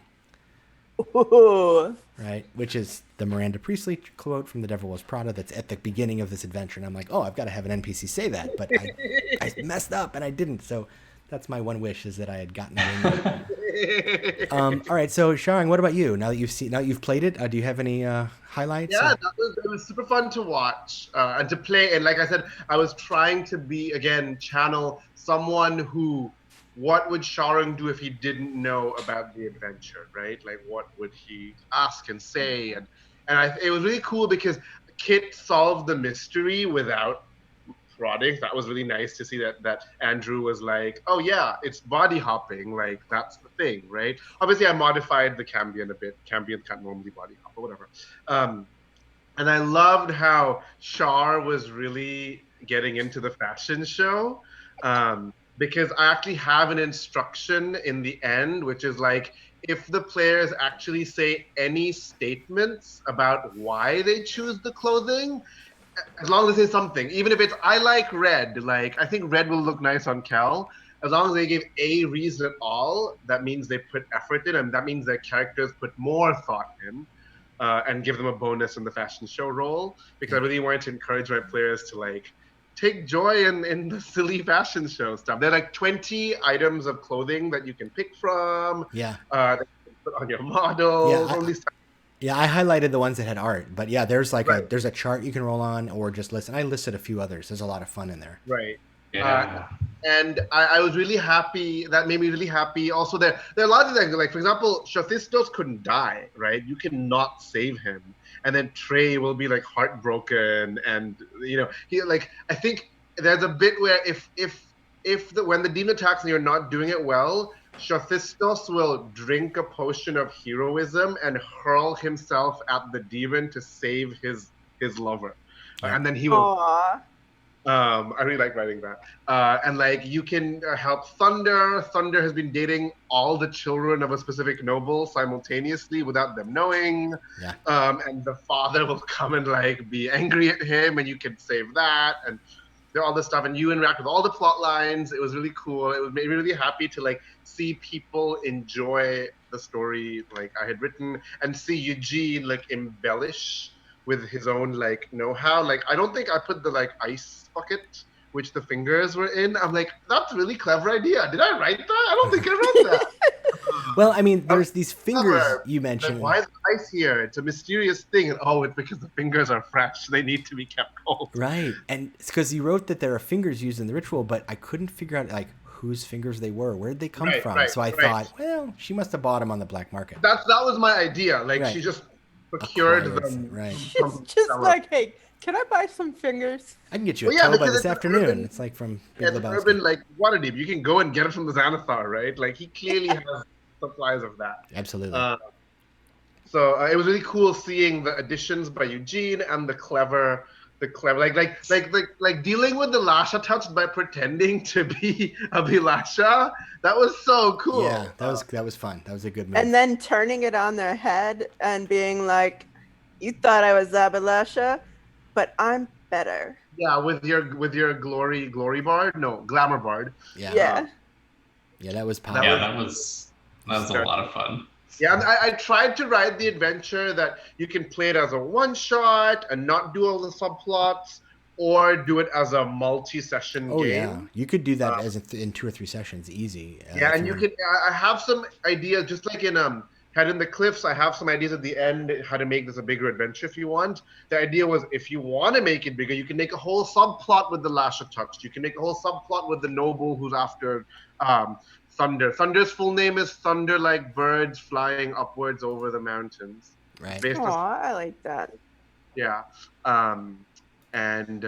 So that was really cool, and I loved it. Thank you guys for playing my game with me. Oh, thank you for writing it. Thank you Thank for you. playing. Thanks for writing such fun adventures. The whole adventure mixtape. It's 4 really cool designers. It's Berling's Beard or Ken Breeze. It's Jake. I don't remember his last name. It's Arcane Library and myself, plus 4 original songs, 1 composed for each of the adventures. Right. That's awesome. Mixtape on DriveThru if it interests you. Yeah. So if anybody's watching this and wants to know, there's a link below to take you to that.